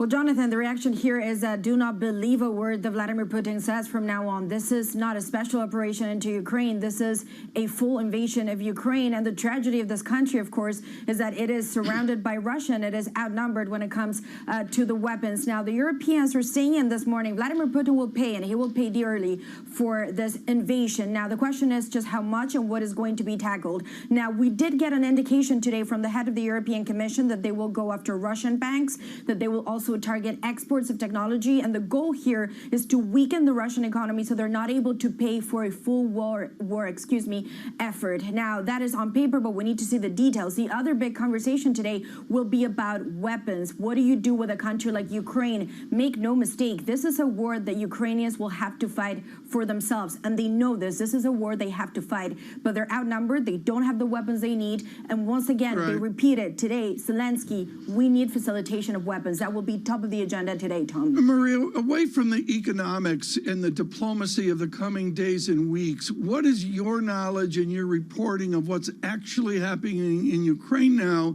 and what day 2 of this war, this invasion, will look like? Well, Tom, I would say today the recognition from Europeans, for starters, the American intelligence was spot on, that it was correct and it was right. This was a full invasion and there was no rationality behind this. This goes to principles that Vladimir Putin has written about, but no one took seriously in the past 2 years. This idea that Ukraine as a nation state that is separate to Russia is an abomination of history, that it should not exist. Then the second follow-up question, of course, is that we're going to see a big refugee crisis in this continent. Again, the people of Ukraine, you're seeing it already. They're fleeing the country. They're terrified. Anne-Marie, how will President Biden support his allies? Well, this morning he's going to be meeting when he wakes up with his G7 counterparts, and he's going to address the American people and likely outline what those next steps in terms of penalties and sanctions on Russia are going to be. We are, of course, waiting to hear if these are going to be the quote-unquote mother of all sanctions. Will they go as far as what the Ukrainian foreign minister said to me yesterday before he boarded a plane back to Kiev, saying to me that we should go as far as SWIFT, because a war will be much more politically and financially destabilizing. But what we did hear so far from the president last night was that he says that his prayers are with the people of Ukraine, but what he did say was that President Putin has chosen a premeditated war. Like Maria has just said, the U.S. intelligence was correct. He said that this will bring a catastrophic loss of life and human suffering. Russia alone is responsible. The world will hold Russia accountable. That's what the president said last night. And John, as you know, with the development of Bloomberg News and our real global sense, it is about a city and it is about building a news bureau. We have done that in Moscow over the many years with Henry Meyer of the Associated Press and Agence France Presse as well, leading all of our coverage in Moscow. John? We're lucky to have Henry with us right now. And Henry, let's just start right here. From where you are, as you look across the Russian public, just how much support is there for the actions of the Russian president? I think a lot is going to depend on how this war is prosecuted. You know, if it's relatively quick and there are not substantial civilian casualties, you know, it's possible that the public fallout may not be that bad. I think the risk is that if he gets into a protracted conflict where you have, you know, high levels of civilian dying in Ukraine, then I think that could have a very severe repercussions for Putin's standing inside the country. As we talk about sanctions, Henry, we are also discussing what that could mean for the population of Russia. Perhaps Vladimir Putin isn't paying as much attention to it. How concerned are people, citizens of Russia, about the possible being cut off from financial aid and, frankly, flows internationally? I think there's huge concern at the moment. I mean, you have lines at the banks. People are desperately trying to change their rubles into foreign currency, which is now practically impossible. There are sort of information, you know, been circulating that European countries could stop issuing visas for Russian citizens. Yeah, there's a real fear here that we're entering into a period of isolation. And also, of course, that the economy will suffer terribly from these sanctions. Henry, share your perspective going forward from here, what you're looking at through the rest of today. Well, what I expect to see happening today is, the ground invasion to continue. At the moment, we know that, a three-pronged assault has started from Crimea and from Belarus and from southern Russia. And so, we're going to see more clashes on the ground. And, the Russians are obviously going to try and proceed as fast as they can, but it depends on the level of resistance they encounter. Henry, thank you for being with us. And thank you very much, sir, for the hard work you've been putting in over the last few weeks and months. I know a very, very difficult time for everyone working on this story. Henry Meyer there out of Moscow.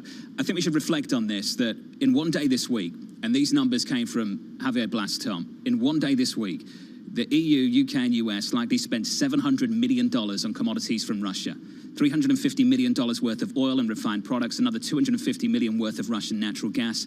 Throw in the rest, you get close to 700. Tom, on every step of the way, US intelligence has been very clear, very transparent on everything that would take place. Pretty much everything has taken place.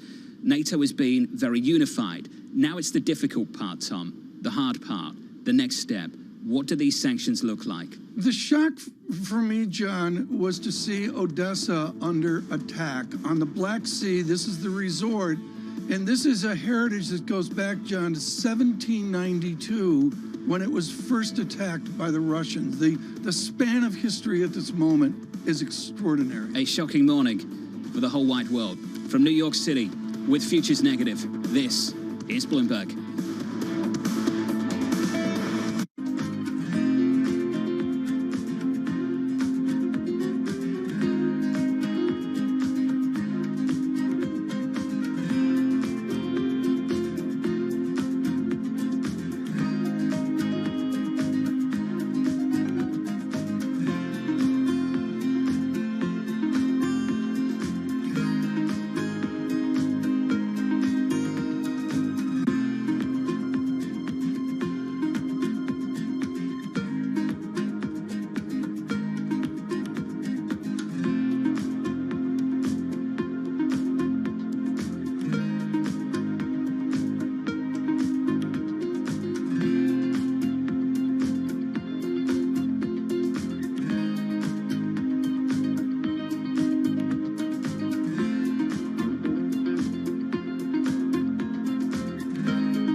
The Omicron variant and the latest wave have an impact on not only consumer trends, but your business. And do you expect the booster shots to make a difference? Yeah, booster shot will make a huge difference. I think it's been accelerated by the huge leadership of the current Prime Minister Kishida.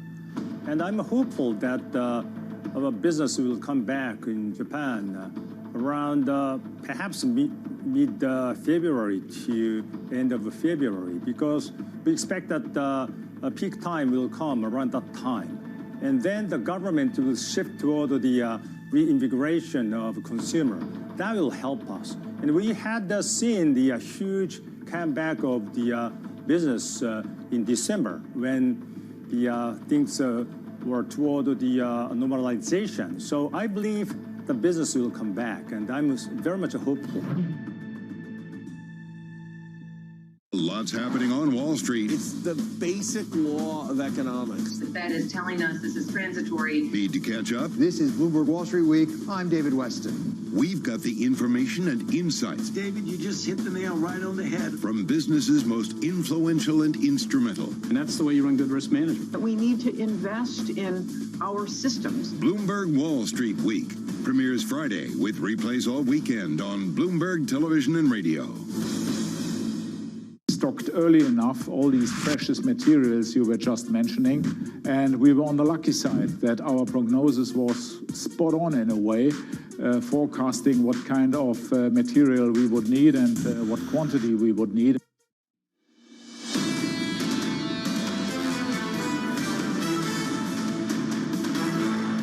At the exact time as we are gathered in the council seeking peace, Putin delivered a message of war in total disdain for the responsibility of this council. Linda Thomas Greenfield, the United States ambassador to the United Nations. Tom, China's ambassador to the UN, the only speaker at the Emergency Council meeting late Wednesday who did not criticize Russia's actions. The language in our reporting off the Pacific Rim, China refused to rebuke Moscow but called for restraint. And as Admiral Stavridis told us the other day, John, how is this a distraction to China as they look across the Formosa Strait at Taiwan? From New York City this morning, good morning to you all. This is your price action. We're down hard on the S&P by more than 2%, on the NASDAQ by more than 3%. Triple-digit crude on Brent, briefly on WTI as well. 99.77 on WTI, up by more than 8%. In Europe, this gets your attention. Bond yields are lower, much lower. Banks are too. The Eurostoxx 50 banks segment, Tom, that industry group down by 8.5%. A brutal morning for European financials. Well, the moves are there. Let's bring up the Haven board, folks. This is a board of what the pros are looking at. Brad, if you bring this up right now, we start out, as John mentioned, with oil. I want to frame $105 a barrel Brent crude, and the inflation-adjusted Brent over the last decade, maybe 15 years, is about $118 average. So we're really getting up to the pain we knew years ago. Just to move quickly here, I would also note Euro Swissy showing significant Swiss strength. A 102 print, John, there would be original, wouldn't it? And would the yen move stick as well, Tom? I think as we go through this, and this is something Kit Jukes has picked up on, starts global, then it becomes regional, then it's local. The Bank of Japan unlikely to raise interest rates anytime soon. As we step away from this, Tom, in the next few weeks for central banks, is the Fed still there making a move? And does that money that's going into the yen come back out again because of what we're about to see with central bank policy? We begin this morning with that regional move, the geographic move in economics, finance, and investment. Christian Nolting joining with Deutsche Bank, private bank as well. Christian, there is the theme out there in research this morning that this is a global shock that will become a regional shock. How does Deutsche Bank adapt and adjust to something that will be regional? I think, first of all, you need to think from a perspective. It is global shock indeed, and then, of course, I focus on markets. I think where the most important adjustment needs to take place is, first of all, in the energy prices. So what will be the action functions from sanctions, and what will be the action function from Russia on sanctions as well. So, and that has then consequences on inflation, and that has also consequences on growth. And regionally, that means, I mean, no surprise, that's more towards Europe than towards the US or Asia, so admittedly. So to give you maybe a number, and of course, it's not only oil. I think we need to look, especially for Europe, also at gas. So let's not forget about this. And you see a much larger reaction if you look at gas than at oil at this point in time, at least here in Europe. So if you say you cut off 10% of gas supply, just rule of thumb. I know it's tough to come with numbers, but it's 0.7 of GDP growth in Europe. So, and Russia is delivering 40% of gas. So then you can make up your numbers. You go a little bit to stagflationary, recessionary scenario. Right. Because of time, Christian, I want you to tell me how you will adjust to what David Folkerts-Landau and your economic research team say about ECB. How and when should ECB adapt and adjust to this moment? Yeah, I think, of course, we're discussing that, right? But it's not a scenario we have completely ruled out, so it doesn't come as a complete surprise. I have to say, the impact, of course, to Ukraine is not the base scenario, but of course you need to take this into account. I think what we see is that somehow, and don't get me wrong, but markets are somehow doing here the job of the central bank, because I talked just about higher energy prices, cut on growth. So from that perspective, the concern about growth too fast is probably taken away. On the other hand, the central bank is in a dilemma, right? Because higher energy prices means higher inflation. And from that perspective, I would say the central banks in general, but especially ECB, need to take now the decision: do I work on the financial conditions first and then let inflation be a bit higher and then tackle inflation with more hikes? I would say it's more that they look at financial conditions first and then tackle the inflation. Christian, how have you changed your view going forward? How have you changed your allocations in response to this escalation, the invasion of Ukraine? Yeah, look, allocations were because we were a bit concerned at what's going on, not only on the geopolitical side, but also before, if you look at the rise in yields. So we have been neutral to underweight in equities as well. And now the immediate reaction could be, if you look at history, well, that could be a day where you rather buy. But honestly, because we think there are sanctions coming on, it will impact the growth as well. And it puts the central bank in a kind of dilemma, as I was just saying. We don't think is a buying opportunity today because it will take some time. And we have procyclically sold a little bit more on the equity side. Christian, we've got to run. We appreciate your time this morning. Thank you, sir. Christian Nolting there of Deutsche Bank, Private Bank. The reaction around the world continues, Tom. Jens Stoltenberg, the Secretary General of NATO, saying the following: the attack from Russia on Ukraine, he's calling it a brutal act of war.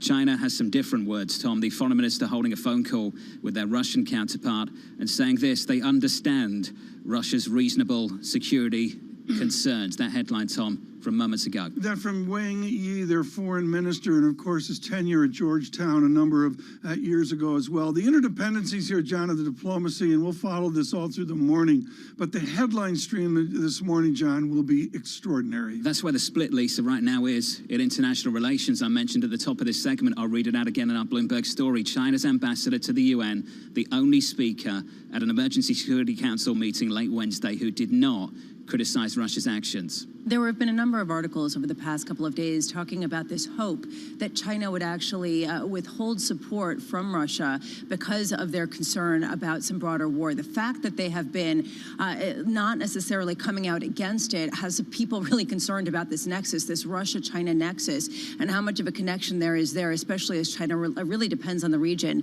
for natural resources. Lisa, let's run through these markets, shall we? Yeah. Futures down 2.3% on the S&P. On the NASDAQ, Tom, we're down by 3 percentage points. We've seen the move into treasuries. Treasuries up, yields lower, yields down and down hard, down by 13 basis points on 10s to 186. I'd take you to the front end of the yield curve, Tom, and this is where the conversation is going to be for you and I. What happens at the front end? What happens with the Fed? We've broken through 150 again, Tom. Your yield lower by 13 basis points to 147 on twos. Yeah, the dynamic of the vanilla curve, the 2s10 spread is there. We're under 40 basis points. But, John, I would go much to the speakers that Lisa mentioned in her brief this morning. We're going to see all those speakers must adapt and adjust now to the events now as they look at unemployment and then inflation onto a March 16th meeting, which is, I'm sorry, going to be different than what we expected. Before we get there, March 10th, Lisa, the ECB, and this slide from an ECB speaker early this morning in an interview, it's entirely possible that in March we can make decisions as to what happens to the asset purchase program. That's not the Fed, that's the ECB. At a time when inflation is surging on the back of higher oil prices, how does that tease out a market that potentially is also looking at slower growth? From New York City, full team coverage continues live on Bloomberg TV and radio, with equities down by more than 2% on the S&P, on the NASDAQ down by 3 percentage points, a bid into the bond market, and crude very close to triple digits.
This chip shortage is going to last longer than many people believe, likely straight through this year. And I wonder what that means for prices. Will this get worse before it gets better? I don't know that it will get worse before it gets better, but there's no reason to believe it's going to get meaningfully better anytime soon. The Commerce Department put that data out yesterday, and what it showed is that there's a real shortage. Demand is 20% higher than it was a couple of years ago. There's a huge mismatch in supply and demand. Prices are high. Prices are higher.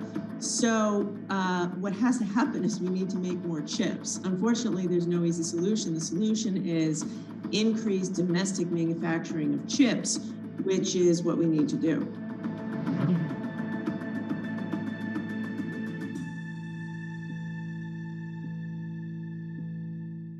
Front Row, exclusive interviews with the most influential figures in finance. Lloyd Blankfein. Deflation is a terrible thing. Inflation you could tolerate. Kathy Wood. Tesla will be in the pole position to dominate. Jeremy Grantham. We've had a very, very abnormal honeymoon Goldilocks period. First available on the Bloomberg Terminal, then on Bloomberg Television and Bloomberg.com. Front Row, the best seats in the house for business's greatest minds.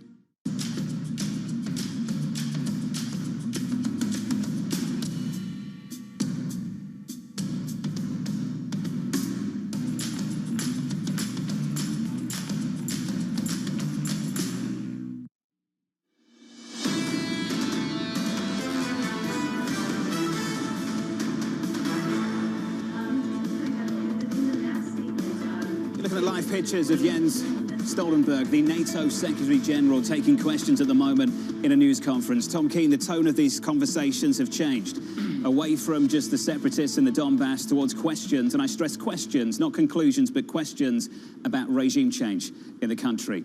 Tom Keene, this morning, that's where the conversation's at. Well, they're coming out by headlines, and a shocking headline moment ago, an official headline, if you will, from Bloomberg News, of Russian forces entering from Belarus onto Ukraine territory. And John, it's simple. The expert at CSIS, Seth Jones, the other day, expert on this, said that to him was a distinctive feature of what to follow in the news. Tom, let's work through the price action off the back of all these headlines. Equities right now down hard by more than 2% on the S&P, on the NASDAQ at the moment, down by 3% coming into today. Already had the S&P 500 in correction territory. The NASDAQ now staring down a bear market. That's the story at the moment. Equities down and down hard in the US, in Europe, and worldwide as well. In the bond market, this is where the conversation goes to. Switch up the board, 2s, 10s, and 30s. Sit at the front end. A bid right there, yields lower by 14 basis points. Does the Federal Reserve have to adjust its path forward from here? Does this change anything at all? Yields are lower by 14 basis points to 146. On 10s, that haven play, 185. Crude the story as well, Tom. Triple digits on Brent. Very close to triple digits on WTI. Brent at 104. And look at the move on nat gas in Europe. That's an intraday move, Tom, of 33%. So for the first time, I think we can actually have a very serious conversation about stagflation in Europe, Tom. I think for the very first time, we can have a really serious conversation about the potential for that. What's developing in Russia now, Tom, into Ukraine, was a tail risk. It's become the base case. So when something shifts from becoming a tail risk to the base case, the conversation has to change too. Germany contracted in Q4. We've been warned they might contract in Q1. The PMIs look like we were getting a bounce back. But, Tom, with the moves we're seeing in energy in Europe right now, you do wonder what that economy starts to look like, and whether the ECB's hands are tied behind their back for the rest of this year. We'll look for German headlines on that. Mr. Scholz to have an active afternoon as well in Germany. I do want to give you the map, folks, because I do think it is timely at this time, as we have a headline of Russian troops from Belarus into Russia. This is only some 55, maybe 60 miles down the Dnieper River from Belarus to Kyiv. So this is very, very close to Kyiv. Part of this is the things we quote every day, like Brent crude, and part of it is away from commodities. When you are Russia and you have the wheat complex they have, it is dominant and market moving. Kona Hake joins us now, head of research at ED and FMAN. Kona, we know Chicago Board of Trade. We do not know Novorossiysk spot. How critical is the wheat dynamic for Russia right now? It's huge.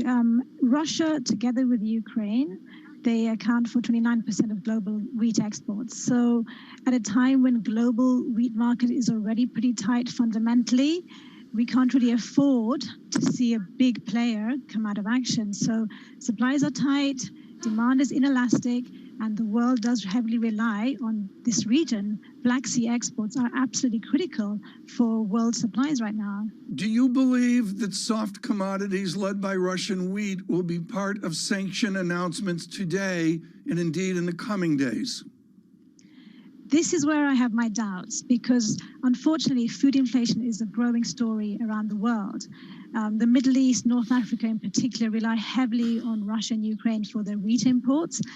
If there were to be a spike, and we're already seeing wheat as one of the best performing commodities so far, if that were to lead to further hikes in prices, then I think food inflation could be a politically, really, really challenging situation. So I feel that that is one area where I think sanctions might not take place. If you look back in 2014, when Russia annexed Crimea, the exports of wheat continue to take place. So I'm hoping this will be the same this time round. Kona, a lot of nations have been preparing for this. We've even heard from Germany talking about how they will be able to be independent of Russian oil and gas, should that be necessary. Have you seen anything on the ground, any types of diversions in terms of some of the import and export pathways in response and in preparation for this invasion? No. So, certainly on energy, I know that, for example, Germany has diversified quite a bit away from Russian oil. They've got quite a bit of wind power themselves. They are using more LNG.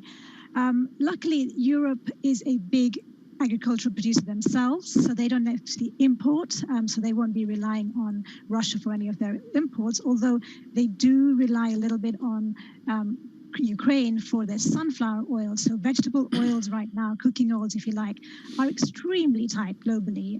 So there's no room for slack there. But I think energy-wise, yes, natural gas, obviously, the European zone is basically 40% dependent on the region. It's going to be extremely costly to divert that away into LNG and other resources. Kona, how much have you revisited your expectations for oil and gas prices? What your base case is now, that what, as John said, the tail risk has become the base case in Europe? Yeah, so I think $100 barrel for crude oil was a given just based on fundamentals. Now there was this potential geopolitical risk premium, which now, as you mentioned, is now becoming no longer premium, but has to be actually priced in now. So the worst case scenario has actually come to fruit. Maybe we start at $100. I think 120 is probably a given now from here on. Again, similar to what I'm seeing in the food exports and wheat exports, I'm not entirely convinced that there will be embargo on U.S. energy and Russian energy, because Biden in the USA is trying to control prices at home. Europe needs lower fuel bills. I think it would be political suicide if they were to put sanctions on Russian oil. It would just cause a massive spiral and therefore more inflation. Kona, you are a grizzled pro at this. And of course, the joy across economies always comes back to the discussion of oil. When an amateur like me says to you, can the U.S. come to the rescue? Can we move ships across the Atlantic to bring hydrocarbons to Europe? How do you respond to such foolishness? No, it's just on a freight basis, it wouldn't work. The U.S. had been enjoying almost self-sufficiency in terms of oil. They used to be a net importer. Then shale oil came and they became a net exporter. But the shale oil production is plateauing. And if anything, they now have to tap into their own oil reserves, the government strategic reserves. So the U.S. can't come to the rescue. For gas, you've got the likes of Qatar and might try and help in. But for crude, OPEC themselves are sitting on not too much spare capacity.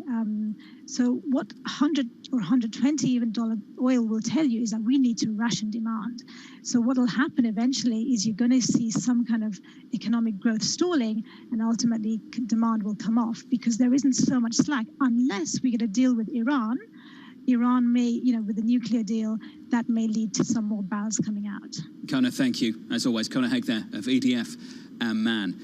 The story on Iran, if we get a deal, by the way, JP Morgan actually put out this research yesterday, Lisa, from the investment bank. Assuming Russian escalation is coupled with an Iranian deal, we see Brent averaging 110 in the second quarter of 22 and 100 in 3Q, 90 in 4Q. That was out yesterday. Their base case changed, and here we are. Yeah, and people really looking to Iran to possibly stave off this crisis period. Without that, however, how much do we get exactly what Kona was talking about? What about $120 as very likely, which is what she was saying? How much does that crimp demand? How much do we get that sort of stagflationary spiral? And I hate to use that, and yet that does look more realistic at a time when you're looking at oil prices very much the highest going back to 2014. A couple of headlines in the last 10 minutes or so, Tom. Let's work through them together. This from Jens Stoltenberg of NATO. NATO to bolster forces in eastern members. And then we had this line from Ukraine, Tom. Russian forces enter Kyiv and that region near the Belarus border. Tom, if we can verify that, that's the line from Ukraine at the moment, that would be an escalation. Well, there's an escalation, and the first tranche here is east. I mean, Donbass seems like ancient history here over to the far eastern Ukraine, I should say, John. And then Kiev is much farther west than we perceive from the regions we've been talking about the last couple days. And then what, John? And I think the huge mystery here, besides my study of the Black Sea to the south, is the when and how they move west of Kyiv across to Lviv and the rest of it. I mean, that's an open question and a massive threat for just was one example to Poland. The team worldwide staying close this morning. Lucky to have Maria Tadeo on standby. Maria, that headline from Ukraine, Russian forces entering Kyiv region near the Belarus border. Your take? Well, Jonathan, this is very serious. It's an incredibly serious headline because, as you know, the capital in any country that is at war is the ultimate price, right? And then the symbolism also of Kyiv is huge. That was the start of the Maidan Revolution. Remember that. This was the first time when the Ukrainian people gave a very clear signal to Russia that they wanted to break away from the Russian sphere of influence and they wanted to move west. What it also shows is that in an amount of very short amount of time, 7 hours, are already there. It also does show that this could get very tricky for the Ukrainian population. The head of the Ukrainian government, Zelensky, saying that they will give weapons to people, that they have to fight for every street and every corner. But there will be a very real question in a few hours' time if that is confirmed. And we do see Russian troops enter in the capital as to what happens to Zelensky himself and what happens to the Ukrainian government. Remember, Russia has made it very clear they want a new government in the country. Well, that's it. That's the objective change, Maria, of the last few days, isn't it? We've gone away from just separatists claiming independence in the Donbass. Are we talking about regime change now? Absolutely. I mean, that's the goal. That's the goal that Vladimir Putin has made clear at this point, that they want to see a government that is aligned with Russia and moves away from the goals that the Zelensky administration has. And of course, that means NATO. That means potentially a partnership with the European Union. And that means going west. It's also interesting, and we should point this, and at times I feel silly saying this out loud, but Vladimir Putin is saying, I want to take over and remove a government that is full of Nazis. Well, Zelensky is Jewish. And again, I feel very silly talking about people's faith and religion. But on TV today, he said, how can you look me to my face and tell me that I'm a Nazi? This is definitely a perilous time for a lot of Europe right now. How much are you hearing from the allies that they are starting to build many more troops, a much bigger troop presence on the border to counteract the Russian invasion? Well, there's two things that are happening here. One, of course, is everyone is looking at this potential entry from the Russian troops into the capital of Ukraine. That would mark a serious escalation, and there will be a very real question as to what happens with the Zelensky government and who do you talk to and who do you speak with in Ukraine at this point. The other one, of course, is the Baltics. All of them, they've said for days, we know how Russia operates. Trust us. We need more weapons and more troops on the ground. I think we're probably going to see NATO quickly accelerate the troops on the ground that they have in countries like Lithuania, Estonia, but also Latvia. Maria, suddenly I look 200 miles west of Kiev through Belarus, and there's a small matter of Poland and all of the heritage of the Russian occupation of Warsaw centuries ago. No one's talking about Poland. Brief us now, should we be talking about Poland? We should, and I have been speaking with Polish officials who say, once again, we're proven right. There's no deterrence when it comes to Russia. The West does not get how Russia operates. They do not get how Vladimir Putin operates, and everyone should have been paying close attention to that essay that he published a year ago in which he said the collapse of the Soviet Union is the worst tragedy that's ever happened to Russia, and Ukraine as a nation state that is separate to Russia is an abomination. Now, what the Polish are saying is they're paying very close attention to Lukashenko and Belarus, and they're also expecting a wave of Ukrainians to enter the country, again, trying to flee war. Maria, thank you. Maria Tadeo, the latest out of Brussels. From New York with Tom Keene, Lisa Abramis and Jonathan Ferro. Futures down 2.4% on the S&P. On the NASDAQ, down 3 percentage points.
What do you think is the impact of the Prime Minister on the market?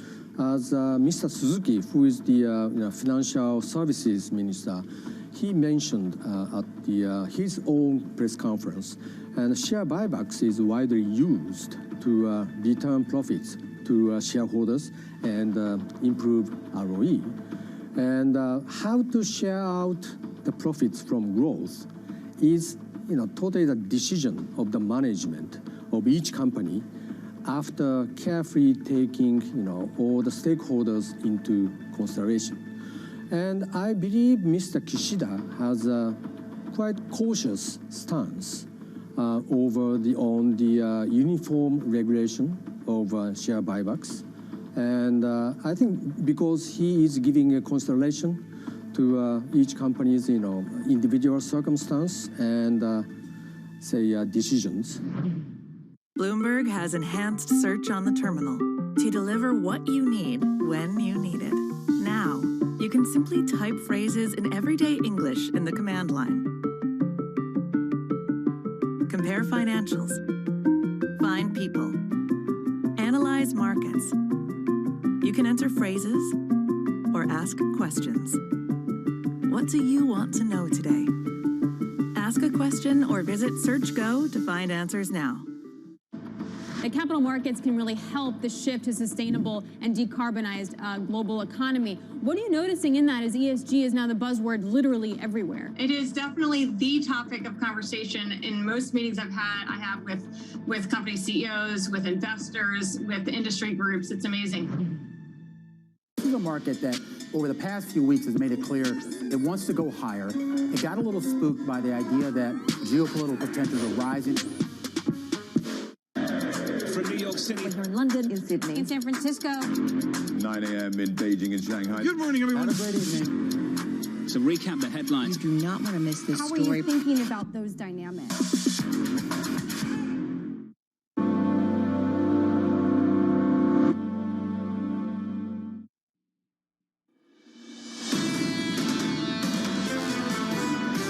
Condemn this barbaric attack.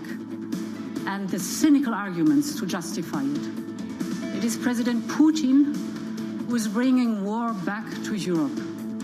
And in these dark hours, the European Union and its people stand by Ukraine and its people. Bringing war back to Europe. The words of Ursula von der Leyen, the European Commission President from New York. Good morning. Futures down by more than 2% on the S&P. On the Nasdaq, we're down by 2.7. Off the lows, but it's pretty brutal out there. Into the bond market where yields are lower. That haven bid taking treasuries higher. Yields down by 12 basis points to 187. Crude a brief break into the 100 handle. Triple-digit crude on Brent, on WTI 99.38, up by almost 8 percentage points right now. The headline of the last 30 minutes or so, Tom, came from Ukraine's border guard service. In a statement, the following quote: Russian military vehicles breached into the Kyiv region. Yeah, 55 miles up the Dnieper River, and this is Belarus north of Kyiv, and there they are. And John, you know, as you mentioned in the break, Greater London, it's not Kyiv, but it is the region, isn't it? It's the region, and that's the statement verbatim, Tom. The Russian military vehicles breached into the Kyiv region. For the Bloomberg World, looking at Euro Swissy with an 11 p.m. last night, Wall Street Times, strong Swiss. We're not there again, but we make another leg down here, stronger Swiss right now as markets deteriorate. Julie Norman with us, and too recently with us on this conflict, co-director of UCL in London, the Center on U.S. Politics, and indeed one of the hardest thinkers in the world on the strange word conflict. Julie, with all of your abilities, your mastership of the Middle East, but take it to Ukraine, how do we prosecute war in a modern digital age? Well, Tom, what we're seeing unfold in Ukraine is just escalating so quickly that there is going to be numerous tactics to try and respond to what we see, and digital will certainly be part of it, but we'll also see some of the more traditional tactics being used as well. Sanctions, as we know, as well as increased military aid probably to Ukraine, as well as to shoring up the areas around Ukraine and in the NATO states.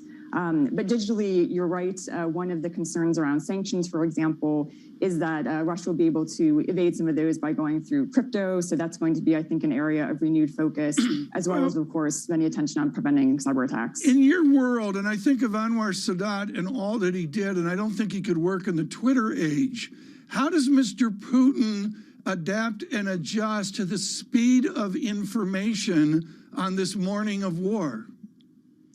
Well, Tom, as we know, Putin himself has been such a master of using information, or more specifically misinformation, for his various campaigns, military and political. So if anything, Russia has sort of written the playbook on how to do that. What we have seen with this conflict is the U.S. and NATO trying to also be very intentional about sharing information that they have, about making intelligence reports much more available. And so we see them trying to use digital media in that way. Again, this is sort of an unprecedented conflict at this point, and the extent to which Russia continues to use misinformation at this point, when facts are very clear on the ground, I think that's where more of attention is going to be focused. Julie, there was a headline that crossed earlier this morning, Jens Stoltenberg of NATO coming out and saying there are no plans to deploy NATO troops to Ukraine. Can NATO effectively combat this invasion without getting more troops on the ground in that nation, in addition to the sanctions? Well, it's going to be tricky, Lisa, but you're right that we don't expect NATO troops to be going directly to Ukraine. What we will probably see is a bolstering of the NATO presence in the Baltic states and in Poland and perhaps in Romania, so in the Eastern European states that one might be potentially also under threat in a future date, even though we don't expect that just yet, but also just to have those troops readily available.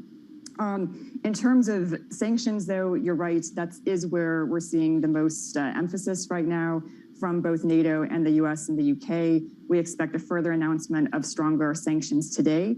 It's important to note a lot of those sanctions are very tricky. They will most likely be very hard-hitting. The most hard-hitting sanctions, though, are also the ones that are then felt outside of the country in question as well, so outside of Russia. So these are sanctions that will have repercussions not only throughout Europe, but throughout the global economy. So that's just a reality that I think many countries are going to be needing to face.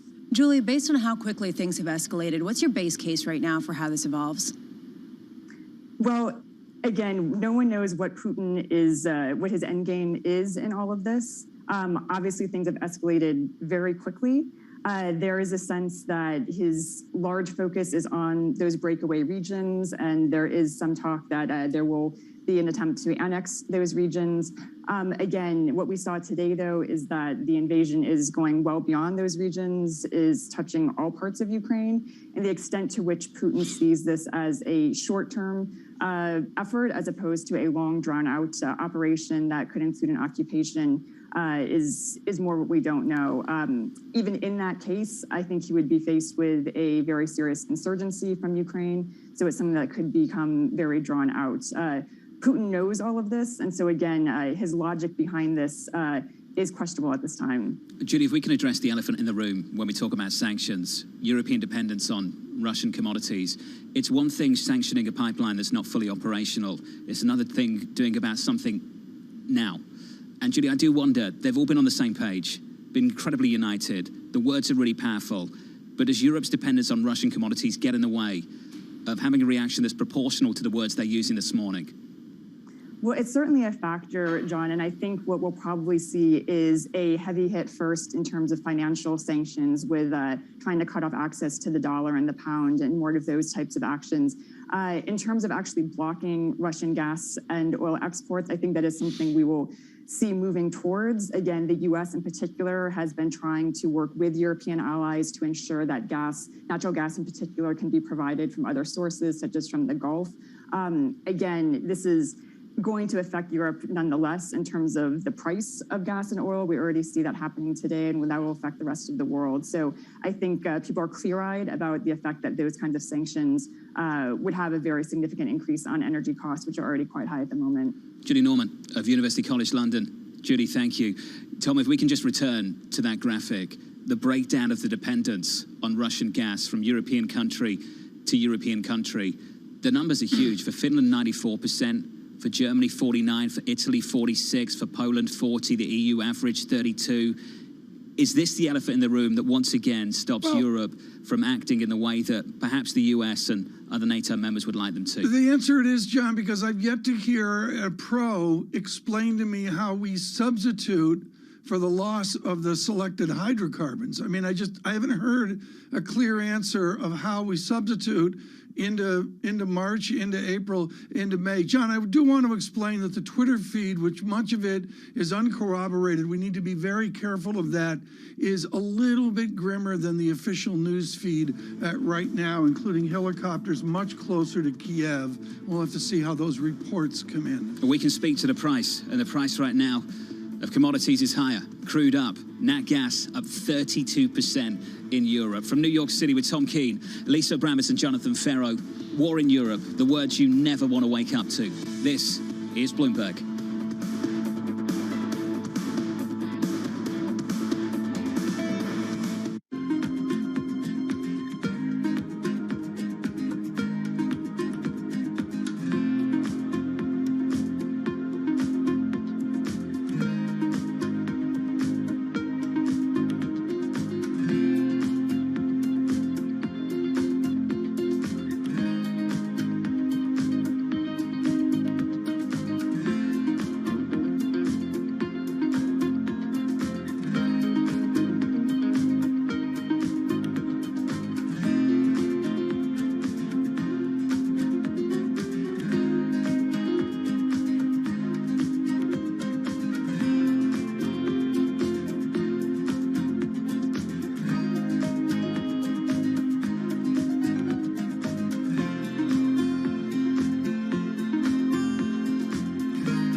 nuestro estudio, en nuestro experimento, no hemos pintado todos los edificios de blanco, sino estos más asequibles de pintar.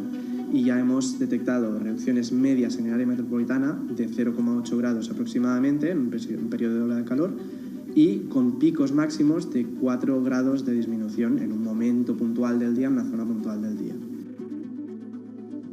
Y como dices, en una ciudad como Barcelona funciona incluso mejor que las zonas verdes. Según las modificaciones, nos detectan incrementos, o sea, disminuciones de temperaturas mayores con tejados blancos que con incrementos de zonas verdes como tienen planteados el plan director urbanístico.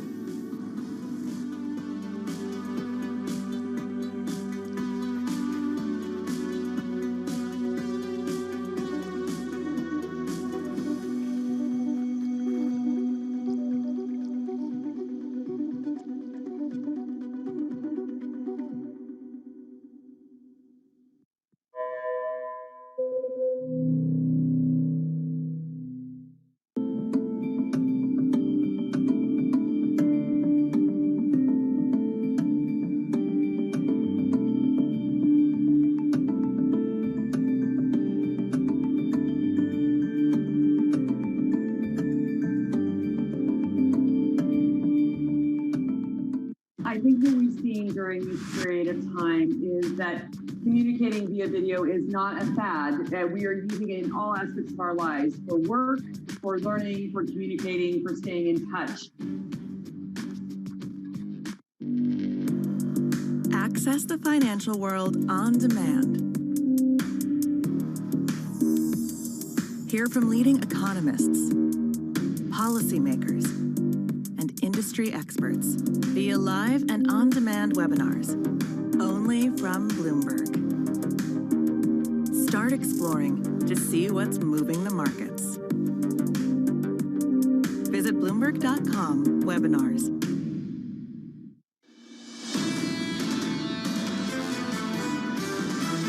Early this morning, Russian troops invaded Ukraine, a free and sovereign country. This is a perilous moment. The United States, together with our allies, will defend every inch of NATO territory. What is at stake now is the existence of the world order as we know it. President Putin, stop your troops from attacking the Ukraine.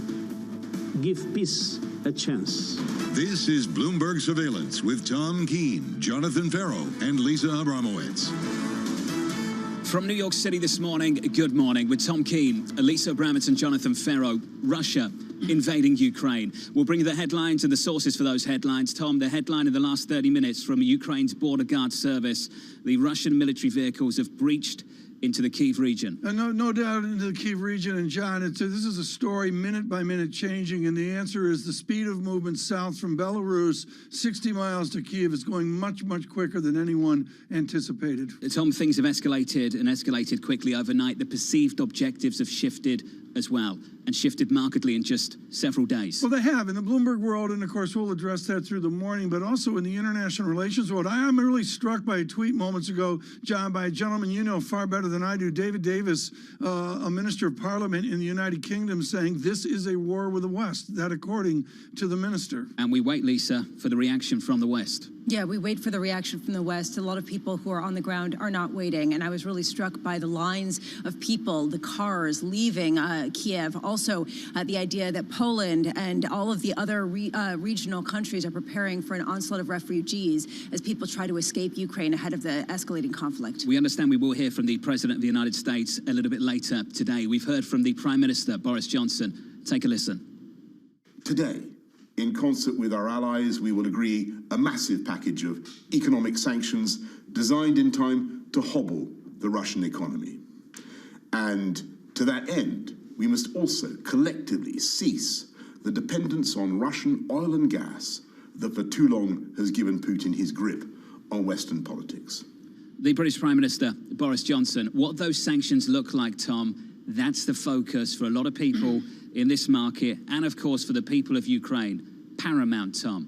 What can they do to shape Russian aggression, if anything, at all. And what gives me pause, John, is when you talk to experts on sanctions like Daniel Tannenbaum at Wyman Gordon. I mean, these people say this is not going to solve the problem. It helps with flows, the SWIFT system, banking, and the rest of it. Maybe it can be individualistic. You go after Mr. Putin directly, but that doesn't stop helicopters moving south towards Kyiv. Let's start with the market flows right now and whip through it slowly for you. Coming in today, the S&P 500 was down about 11% year to date. The Nasdaq 100 was down 17% year to date. We're now down by 2.25% on the S&P, by 2.8% on the Nasdaq. There's a bid into the haven trade. Treasuries are higher, yields are lower by 11 basis points to 188.36. Brent crude is through 100. We breached that level, Lisa, briefly on WTI. We're back to 99.65, but what an intraday move, up 8.2%. Oil is reshaping the global economic narrative. How much does it stay the main narrative going forward? And how much do central bankers and, frankly, global political leaders respond to this? Today, we do have the G7 leaders meeting to discuss Russia. They're starting that virtual meeting around 9 a.m. We have all of the leaders, including, of course, President Biden. German Chancellor Olaf Scholz is planning to speak at 10:30 a.m. Following that, at around 2 p.m. Eastern, European leaders are also holding an emergency summit in Brussels. We were talking about that SWIFT banking system, Tom. You were mentioning the fact, why won't they kick Russia out of that? And one of the big concerns about this, it's been called the nuclear option, is that Russia has said that they will then stop exports of oil and gas. And given the dependence of Europe on that really does highlight, John, to your point, is this sort of the unspoken truth that they're going to be unwilling to take these types of actions because of their vulnerability, Europe's vulnerability to Russia's oil and gas streams. And we are seeing oil climb. We do get some read on this at 11 a.m. We get some U.S. crude inventory data, just getting a sense of how tight the market is. And today, a slew of Fed speakers are going to come out. We're going to hear from them. And really, the key question is going to be how much do they adapt their stance on Fed policy to what we're seeing in this conflict, in oil prices. We hear from Tom Barkin of Richmond, Raphael Bostic of Atlanta, Loretta Mester of Cleveland, Mary Daly of San Francisco, and Chris Waller, Federal Reserve Governor. How much do they talk about the flattening yield curve, which continues to flatten, but now very differently, not from the front end, but from the long end, as people ratchet back their expectations, John, for long-term growth? Elisa, thank you. Thank you very much. I think for all of us, it feels almost, Tom, embarrassing to be talking about markets in a moment like this one, but that's what we have to do on a program like this, with futures down by more than 2%. Tom, a dark day for the continent. And let's just stress some really dark words from the Russian president overnight. And I think what is so important here, John, is Angela Stent, writing her authoritative Putin's World, says, look, you can't look back, as Angela Merkel said, to a romance of the 19th or the 20th century. Nevertheless, that's what Mr. Putin does. This translation, partial translation from the Washington Post, thank you to the Sydney Morning Herald for bringing it to us.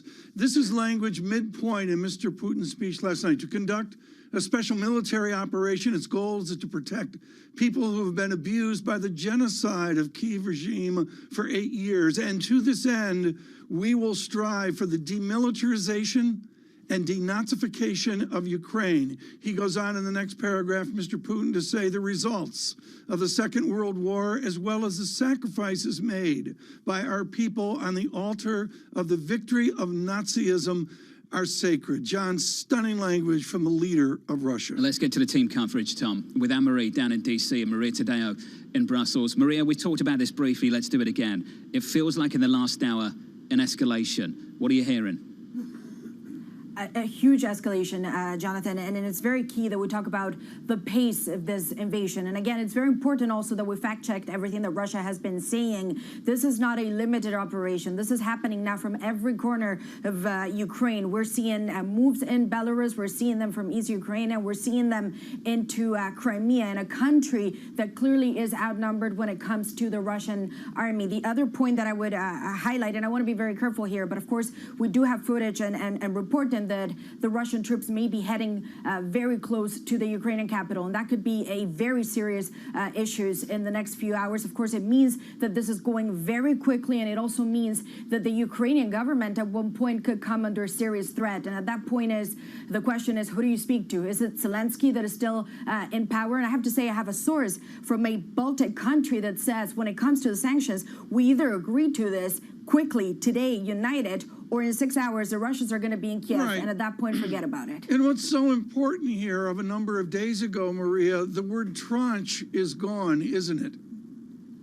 Absolutely. Tom, I wouldn't even say that. The word diplomacy has completely gone out of the playbook. This is now war. And what we also see, and again, it's important to fact check everything that Russia has said and done at this point has been proven false. Remember when Russia said, we do not have any military operations in Belarus. We're going to pull back. Remember that. Of course, at this point, it's been proven incorrect. They are entering Ukraine from Belarus. When they said this is only about the Donbass, well, they're now heading into the capital. And when Vladimir Putin says this is a Nazi government, well, the head of that government is Jewish. He's made it very clear many times, and this was a democratically elected government. Now, there's been many issues with Ukraine, corruption, endemic problems, but people voted for this government. Ed Marie, you were talking earlier about the SWIFT banking system. Some people have called this the nuclear option, removing Russia, really cutting them off from the global financial system. How much is the U.S. really considering this and willing to accept the higher costs of oil? We talk a lot about Europe, but the U.S. is very much on President Biden's agenda as well. Certainly, and at this moment, you have Russian oil heading to the United States. This is the second biggest exporter. And when you look at similar issues in the past with the U.S. cutting off either whether it's SWIFT or basically halting the exports of other massive producers, I think of Venezuela and I think of Iran. Iran in 2012 got taken off SWIFT, completely crumbling their entire economy. What happens next? How do you remove Russia from the global oil market when you are dealing domestically with higher inflation and higher gasoline prices? They were able to stop Venezuela and Iran. Will they take that step against the likes of Russia? It is incredibly difficult, but what administrative officials say in publicly and behind the scenes is that SWIFT is still on the table. But we will find out today if that was just used as a pure deterrent effect to try to scare Vladimir Putin and pull back his troops, or if they were serious about it. Maria, one thing that Putin has said, Vladimir Putin has said, is that if the NATO union stop talking about bringing Ukraine into that alliance, if they actually take away some of that pressure on Russia, they will come to the table. They will move back. Has NATO budged at all? Has NATO at all discussed the possibility of pushing this down the road? Look, they don't. And I think, Lisa, if you allow me, I want to take a moment to talk about NATO, because there's a lot of information that is not quite accurate. We know that in reality, the prospects for Ukraine to enter NATO in the short term are very limited. I would say they're probably zero. So when Vladimir Putin says this is an imminent move, well, that is factually not correct. The other thing, of course, is Vladimir Putin says this is about NATO. But in reality, this started with the Euromaidan revolution. I'm sure you remember that, when the Ukrainian government at the time, very closely connected with Vladimir Putin, decided to U-turn on a free trade agreement with the European Union. That prompted a government change. And at that point, that's when tensions really escalate between Russia and Ukraine. They see that the Ukrainians are moving west. And then, of course, this is now the Ukrainian constitution that makes it clear we want to join NATO and we want to join the European Union. But in reality, to say this just comes down to NATO is really ignoring the big picture here. Vladimir Putin, in an essay that was written last year, he said, Ukraine is our origin. This is part of Russia. The worst tragedy is that we got separated, and the fall and the collapse of the Soviet Union is the worst thing that's ever happened to this country. To say this is just about NATO really ignores the fundamentals of most of these things. Maria, thank you. Maria Tadeo in Brussels, and Marie down in DC. I want to stress, Tom, that things are moving incredibly quickly. Yeah. Escalation in the last hour. This is the headline from Ukraine's border guard service. They say in a statement, quote, Russia's military vehicles breached into the Kyiv region. We'll stay on top of this as it develops for you. Equities are lower by 2.5% on the S&P, on the Nasdaq down by 3 percentage points. From New York City, heard on radio, seen on TV, this is Bloomberg.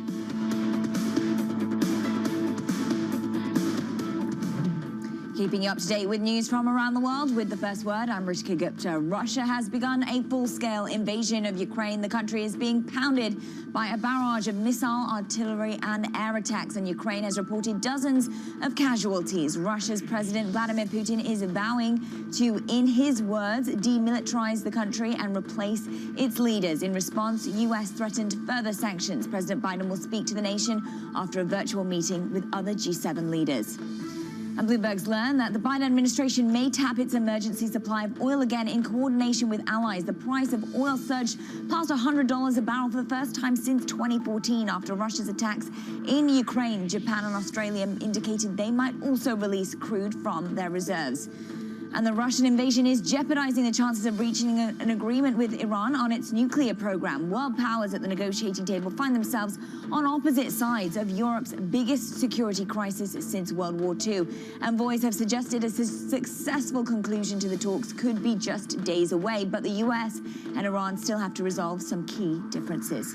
And Singapore will delay plans to ease limits on home gatherings and other pandemic curbs. A COVID outbreak is testing the country's move to live with the virus. Singapore had said it would substantially relax travel and social restrictions once the current wave of infections peaks.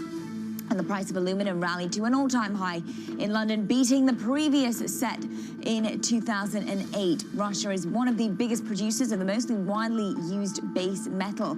Aluminum has seen a dramatic turnaround over the past 2 years after hitting particularly hard early in the pandemic. Global news 24 hours a day on air and on Bloomberg Quick Take, powered by more than 2,700 journalists and analysts in more than 120 countries. I'm Ritika Gupta. This is Bloomberg.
Is this going to primarily be chips for your own business, or is this going to be more centered around the foundry business and external customers? It's going to be both. And what we said today is we're announcing 2 fab modules.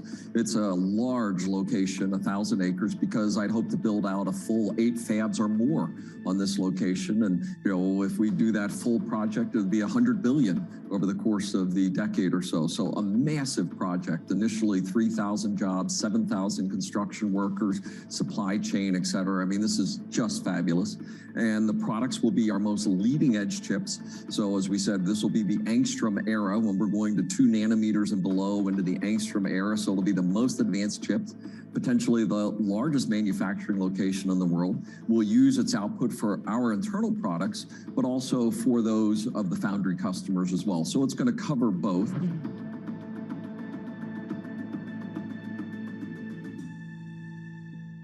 Lots happening on Wall Street. It's the basic law of economics. The Fed is telling us this is transitory. Need to catch up? This is Bloomberg Wall Street Week. I'm David Weston. We've got the information and insights. David, you just hit the nail right on the head. From businesses most influential and instrumental. And that's the way you run good risk management. We need to invest in our systems. Bloomberg Wall Street Week premieres Friday with replays all weekend on Bloomberg Television and Radio.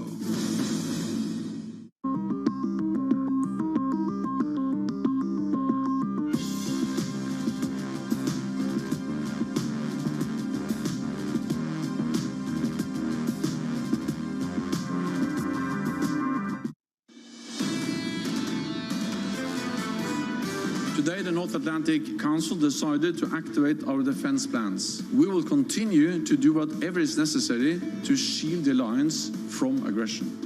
Jens Stoltenberg there, the NATO Secretary General from New York City, with equities down 2.3% on the S&P. On the Nasdaq, even lower by 2.9%. A bid into Treasuries, the bid you expect, we're down 13 basis points to 186.46. Briefly, WTI triple digits right now, 99 up by 7.6%. Brent crude through 100 and some.